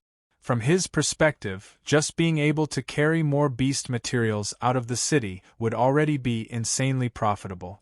That request made Xiao Ming's face twist in pain. A storage-type spirit armament was absurdly rare. There wasn't even a single blacksmith in Azure City who could forge one, and each piece was worth a fortune. Even Xiao Ming himself didn't own such a treasure. Ichuan didn't argue. He simply shook his head and said they could forget it. He wasn't lacking in other ways. If he needed money, he could just leave the city and slaughter a few beasts. Panicking, Xiao Ming rushed forward and grabbed Ichuan's arm. He quickly proposed a compromise. If Ichuan made the top 3, he would find a way to get him a storage-type spirit armament. And even if Ichuan only made it into the top 10, he would still give him the 500,000. Ichuan smiled. He could see through Xiao Ming's little calculation perfectly, but he didn't bother exposing it. A deal was a deal. Top 3. He remembered clearly that first place in the advanced combat exam would receive a rare grade skill scroll. With only 10 days left before the tournament, Xiao Ming urged him to hunt more beasts and push his strength to the first stage of the Ascension realm before the exam began. They would head to the school together when the time came. After sending Xiao Ming off, Ichuan finally made his way to the Nine Heavens Alliance. Before long, he arrived at its entrance. After knocking, a gatekeeper stepped out and asked who he was looking for. Ichuan politely said he wanted to see Zhang Shuren. The gatekeeper laughed mockingly, saying Miss Zhang wasn't someone just anyone could meet. Before Ichuan could respond, pale, delicate hands appeared from behind the gate, accompanied by a calm voice telling them to let him in. The gates opened. Zhang Shuren stood there in short pants, her posture elegant and noble. The moment she saw Ichuan, her face lit up with joy. She said she had been waiting for him for a long time. Ichuan replied honestly that it wasn't exactly his choice. If he hadn't come to the Nine Heavens Alliance, he'd probably be lying dead in the street within 2 days. Before he could finish speaking, Zhang Shuren grabbed his wrist and dragged him inside, saying she would personally show him around. Watching her happily pull Ichuan in, the gatekeeper trembled, his legs nearly giving out. Inside, the Nine Heavens Alliance felt like a miniature city. Zhang Shuren explained everything as they walked. The southern area was residential, the northern area was mixed use, the eastern side was for skill training, and the western side was the combat duel zone. Skills outside innate professions required constant training to improve, and the duel zone always had experts stationed there for guidance. Tasks, rewards, exchanges, and even recreational facilities were all located in the northern tower. Ichuan's expression turned strange. He hadn't expected a place like this to exist. Zhang Shuren quickly pulled him along to complete registration. From today onward, he would officially be a member of the Nine Heavens Alliance. Suddenly, a large hand slapped Ichuan's shoulder. Qi and Li appeared behind him, excitedly saying Ichuan had finally arrived and suggesting they head to the relaxation area for a massage, bragging about the staff there. Before he could finish, pain exploded on his head. Zhang Shuren had struck him and sharply reminded him that Ichuan was a newcomer. She didn't want him picking up bad habits. As punishment, she ordered Qi and Li to prepare Ichuan's welcome gift. Qi and Li left in misery, muttering that Zhang Shuren didn't understand men at all. At the northern service counter, the receptionist stood up immediately upon seeing Zhang Shuren. Zhang Shuren instructed her to issue Ichuan a black card. The staff member panicked. The black card was the highest level access card, granting entry to all areas of the alliance. She asked if Zhang Shuren was certain. Irritated, Zhang Shuren told her to do as instructed. Under Zhang Shuren's watchful gaze, the registration was completed quickly. The staff member handed the card over respectfully, announcing that Ichuan was now an elite member of the Nine Heavens Alliance. Ichuan accepted the card with clear surprise. He didn't understand why he deserved something like this. Zhang Shuren explained that authority within the alliance was determined by contribution points, and black cards were usually reserved for those with over 100,000 points. She insisted he was qualified. First, because she personally recruited him. Second, because of his massive contribution during the conflict with the Thunderlion Alliance. As she said this, she leaned closer and whispered that she had high expectations for him. Ichuan shuddered. Being stared at with affection by a pig-headed creature wasn't something any normal person could enjoy. At that moment, Qi and Li suddenly returned, breaking the awkward atmosphere. He handed over the prepared rewards, quietly explaining that they were personally arranged by Miss Zhang and far exceeded what ordinary newcomers received. Ichuan quickly thanked Zhang Shuren. She smiled, nodded, and dismissed Qi and Li, saying she would personally escort Ichuan to his residence. Soon, she led him to a gate marked Ghost Lake. Inside was an eerie landscape of steep mountains and a pitch-black waterfall. Confused, Ichuan asked why the residential area wasn't in the southern tower. Zhang Shuren ignored the question and instead asked whether he still had unhealed injuries. She explained that the lake could heal all wounds and told him to get in. As she spoke, she had already changed. Ichuan slowly stepped into the lake, moving carefully as his eyes stayed fixed on the water's surface. He wasn't distracted by Zhang Xian's flawless figure at all. What mattered to him was the lake itself. He knew how rare it was and how much soaking in it could benefit his cultivation. Zhang Xian, on the other hand, wasn't nearly as calm. Watching Ichuan approach, her face heated up in embarrassment. But as he got closer, her expression shifted. She noticed several fresh scratches across his chest, and worry immediately showed in her eyes. Before she could stop herself, she moved closer and gently reached out, touching the wounds as she asked if he'd run into danger the night before. The sudden contact caught Ichuan completely off guard. Being touched like that for the first time made him panic. He quickly stepped back and sank deeper into the water, turning his head away as he quietly brushed it off, saying it was just an accident and not something to worry about. Even though he clearly tried to keep his distance, Zhang Xian stepped closer anyway and thanked him again. She told him that without his help, the Thunder Lion Alliance would have stolen the 8th hide. Ichuan kept retreating inch by inch as she spoke, silently wishing that if she really wanted to thank him, she'd just stay far away. Noticing how uncomfortable he was, Zhang Xian finally changed the subject. She pointed out the newcomer rewards and suggested he use them here in the lake, where their effects would be strongest. Ichuan did as she said, opening one of the boxes. Inside was a pill with an unappealing color. He stared at it hesitantly, which made Zhang Xian smile. She casually explained that after taking it, he'd feel healthier, faster, and stronger. That description immediately made Ichuan pause again. It sounded way too similar to the slogans he'd seen on Pig Aphrodisiac feed. Seeing his hesitation, Zhang Xian teased him and urged him to take it, saying the effects would kick in right away. With a quiet sigh, Ichuan finally swallowed the pill.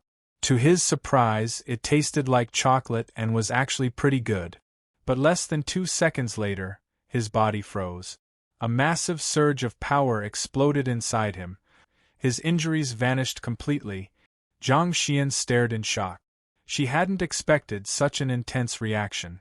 She explained that the pill was called the Diamond Pill, refined by a high-level alchemy master from the Nine Heavens Alliance. It took 6 months to make just one and permanently enhance the body, allowing rapid growth in every aspect. At the same time, Ichuan received a system notification. He had reached the first stage of the Ascending Hall realm, with all his attributes jumping by around 20 points. The sudden increase stunned him. Without wasting time, he opened the skill scroll.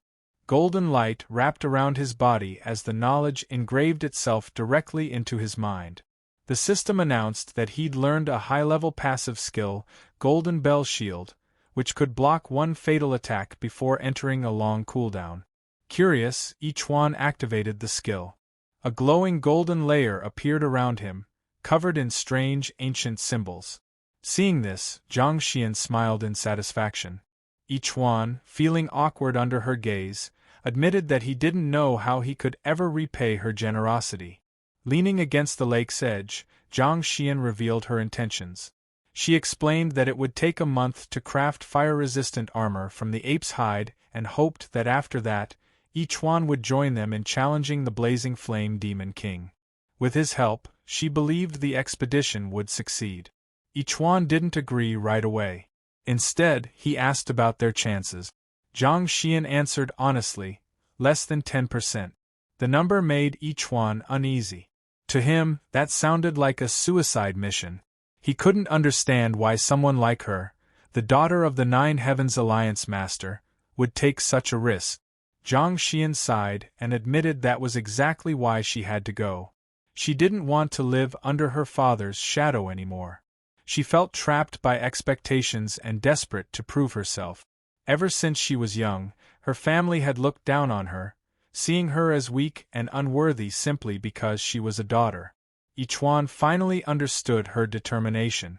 In a place filled with powerful figures, the Alliance leader's daughter carried crushing expectations. Seeing him lost in thought, Zhang Xian stepped closer and softly asked if he was afraid. Ichuan smiled and replied that he'd been taught to keep his promises. Since he'd already given his word, he would see it through. Hearing that, Zhang Xian smiled, her cheeks flushing as something unreadable flickered in her eyes. She quietly suggested that if there was anything he regretted, she could help him fulfill it, pressing closer as her hands began to wander. The sudden move startled Ichuan.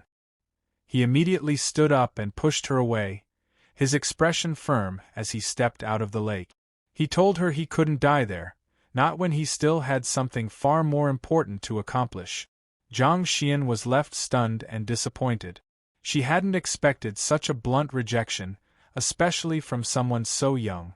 Ichuan left the lake and pushed open the door, only to find Qi and Li standing outside, clearly caught spying through a crack. Flustered, Qi and Li quickly made excuses about coming to heal his injuries and tried to leave. Before he could get far, Ichuan called him back and asked for help, not for anything serious, just training. The request surprised Qi and Li, but he immediately dragged Ichuan toward the training ground, warning him that the gap between their strengths was huge and that it wouldn't be easy. Watching them leave, Zhang Xian silently thought that she'd made the right choice. This boy's potential was limitless. At the training ground by the Western Tower, both men stood serious and focused. Ichuan knew that only by becoming stronger could he reunite with his parents. Holding his pig-slaughtering knife, he asked Qian Li to fight at full strength. Qian Li hesitated, but seeing the determination in Ichuan's eyes, he agreed. At that moment, Ichuan's resolve was absolute. There was only one thought in his mind. He had to become stronger. 9 days had passed since he first started training with Qian Li. Standing in the crowded plaza, packed with spectators eager to watch the madness unfold, Zhang Xian couldn't help but sigh inwardly. These two were completely insane. Every single day, aside from eating and sleeping, they fought non-stop like they were possessed. Still, there was no denying it. Watching them made people feel strangely reassured. At that moment, Ichuan was gripping the dragon-slaying saber, unleashing a relentless barrage of slashes at Qian Li. Each strike came down like a violent storm. Qian Li blocked while shouting for him to go faster, yelling that it still wasn't enough. When Ichuan leapt into the air and brought down the 9th slash, Qian Li's eyes sharpened. He roared that there was an opening and swung his massive war hammer with full force. Right then, Ichuan's body erupted with dazzling golden light. He activated the golden bell shield instantly. A massive golden bell formed around him, completely sealing him inside. Qian Li's full-powered strike slammed into it, making him curse inwardly. For a split second, he wondered if he'd just smashed the kid to death. But sharp cracking sounds rang out. Ichuan tightened his grip on the butcher's knife and shattered the golden bell from within, charging forward without hesitation. A brilliant arc of golden light swept toward Qian Li, forcing him to retreat while shouting that Ichuan was finally going all out. With no room to dodge, he raised the hammer shaft to block. The collision released a terrifying pressure that suppressed the entire plaza. People couldn't even keep their eyes open.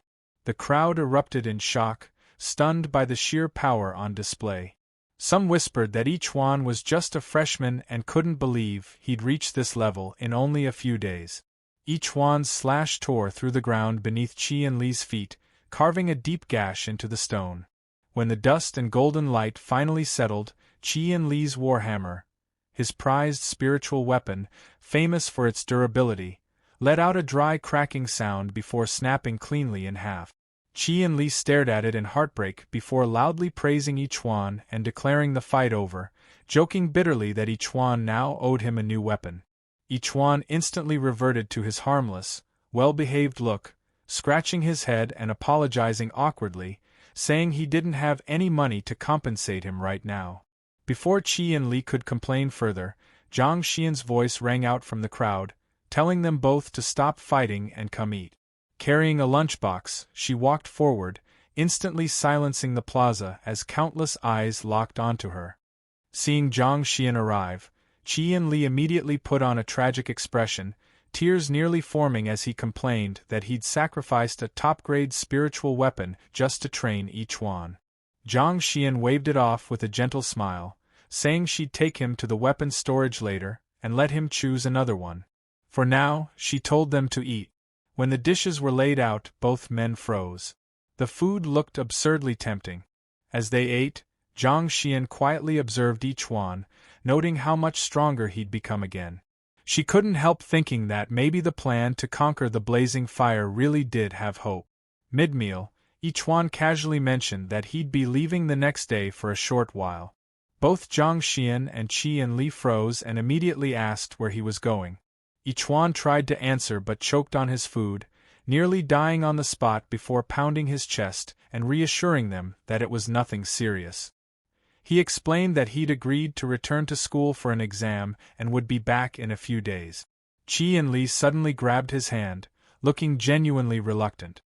He admitted that after sparring these past few days, he'd grown to like Ichuan more and didn't want him to leave, suggesting they keep training instead. A loud smack immediately landed on Qi and Li's head as Zhang Xian scolded him for causing trouble and putting Yichuan in a difficult spot. Turning to Yichuan, her tone softened. She told him to be careful, not to get hurt, and that they'd be waiting for his return. The next day, Zhang Xian and Qi and Li stood at the entrance, watching Yichuan leave the Nine Heavens Alliance.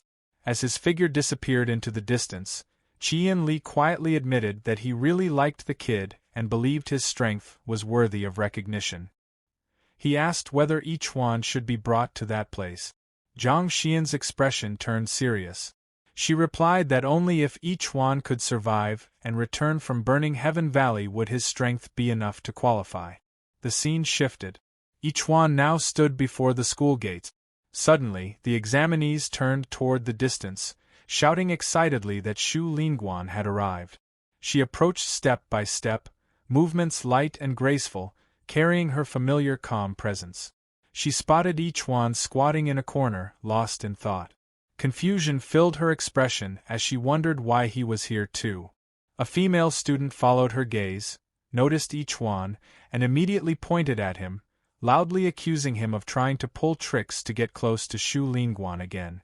Before she could finish, Yichuan slammed his fist into the wall beside him. He slowly raised his head, eyes dark and cold, and told her to get lost. His gaze and action terrified the girl. She hurriedly backed away, muttering insults under her breath, calling him disgusting and accusing him of just seeking attention. She sobbed that she only wanted to chase Yichuan away and never expected him to bully her like that.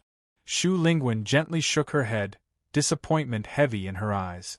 From her perspective, Yichuan had clearly fallen even further. She questioned whether this was really the person he'd become and reminded herself, no matter how hard he tried to show off in front of her, it was completely meaningless.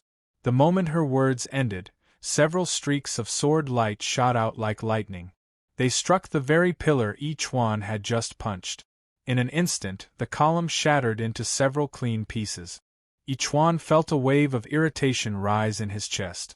Still, he had no interest in arguing. Calmly, he stated that Principal Jiao Ming had personally called him here to participate in the college entrance competition. If anyone had an issue, they could take it up with the principal. Shu Lingguan couldn't believe the principal would let Yichuan take part. In her eyes, he was still worthless trash. She wondered if the principal had lost his mind. Letting out a cold snort, she dismissed the idea entirely, saying that even if Principal Jiao sent a pig to compete, Yichuan would never be allowed on stage. Yichuan replied casually that maybe the principal had a pig at home that needed slaughtering. After that, he couldn't be bothered to explain any further. Right then, Principal Jiao Ming appeared. Sensing the tension, he quickly stepped in and confirmed that Yichuan had indeed been invited to participate. From this moment on, he said, they were teammates. Personal grudges needed to be set aside for the sake of the school's honor. Jiao Ming quickly leaned over and whispered into Shu Lingguan's ear, saying that without someone like Yichuan as a backdrop, how could she fully show off her own strength? Hearing that, Shu Lingguan's expression changed instantly. She agreed to the arrangement without hesitation, though she still shot Yichuan a cold, hostile glare. If Lu Jinglong hadn't fallen ill, she wouldn't have had to tolerate this situation at all. She warned Yichuan not to hold her back, threatening consequences if he did. Yichuan couldn't help thinking that Shu Lingguan might be suffering from some kind of delusion. In his view, someone who was foolish and delusional was far more dangerous than him.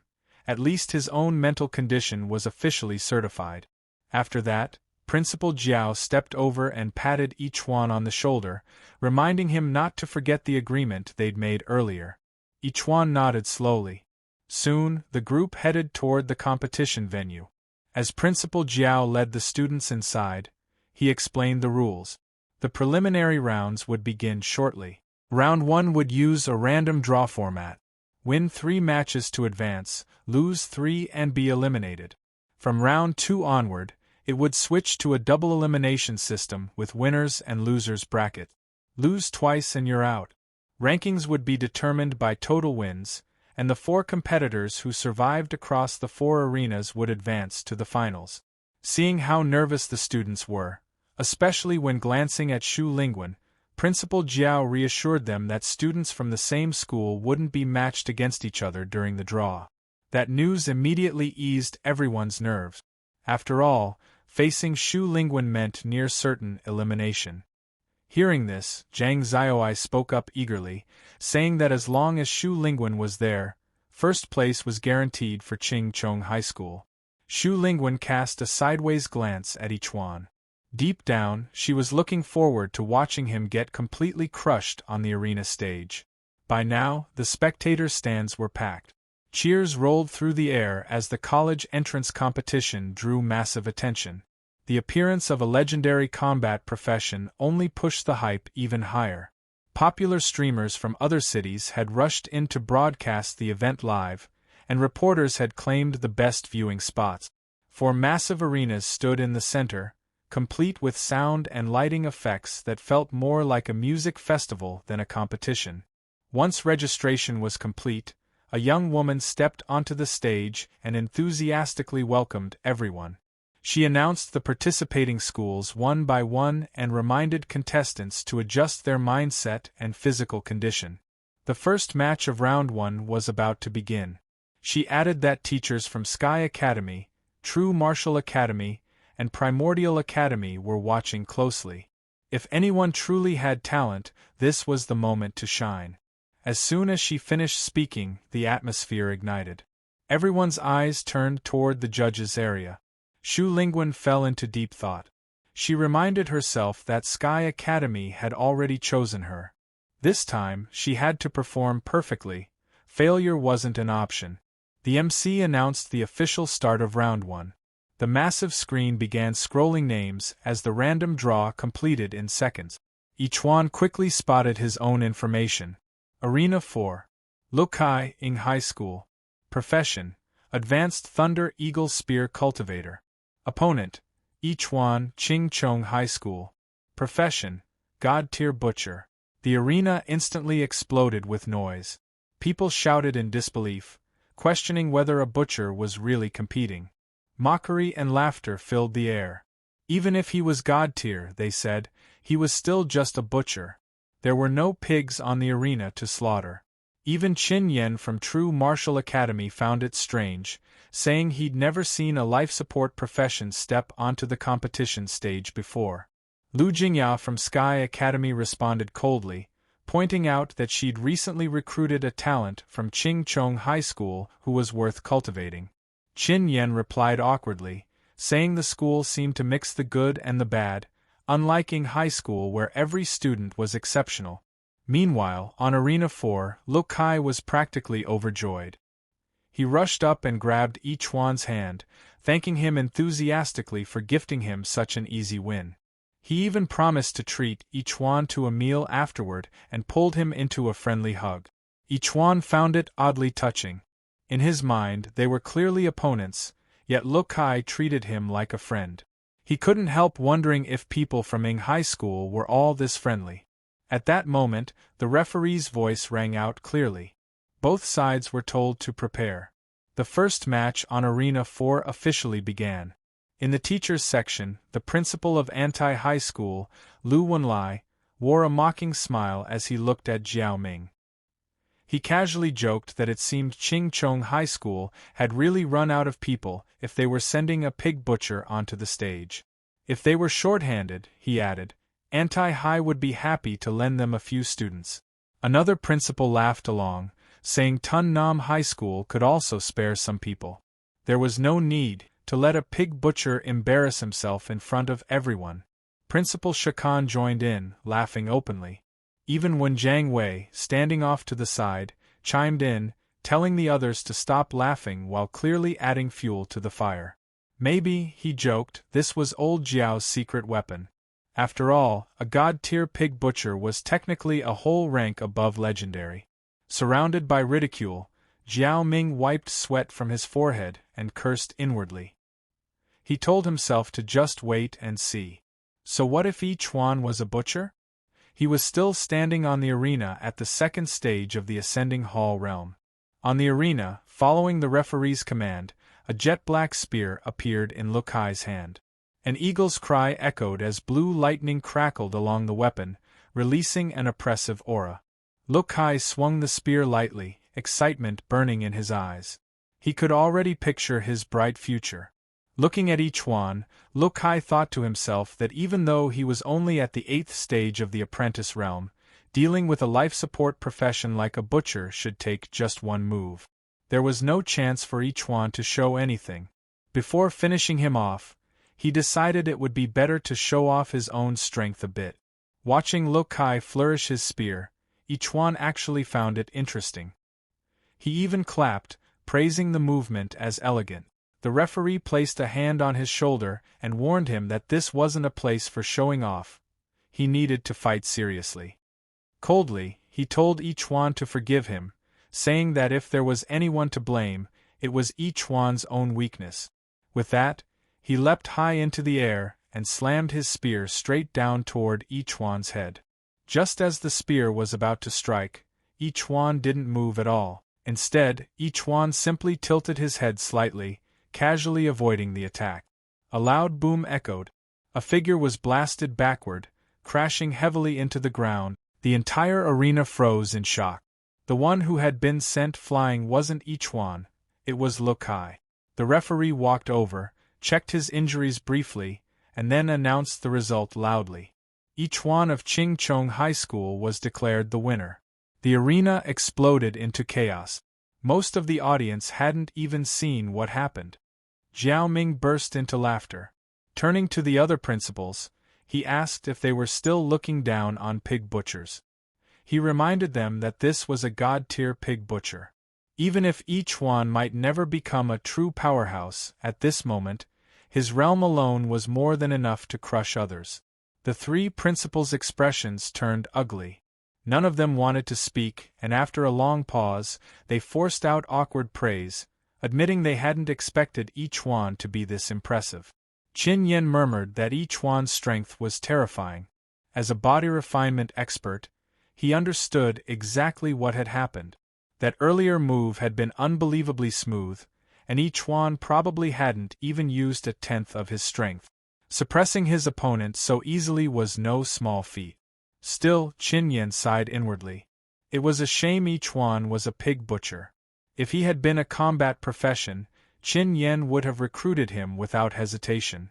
Lu Tingjia thought quietly to herself. Shu Lingwen had once mentioned someone named Ichuan, a useless guy who kept pestering her. So that was him.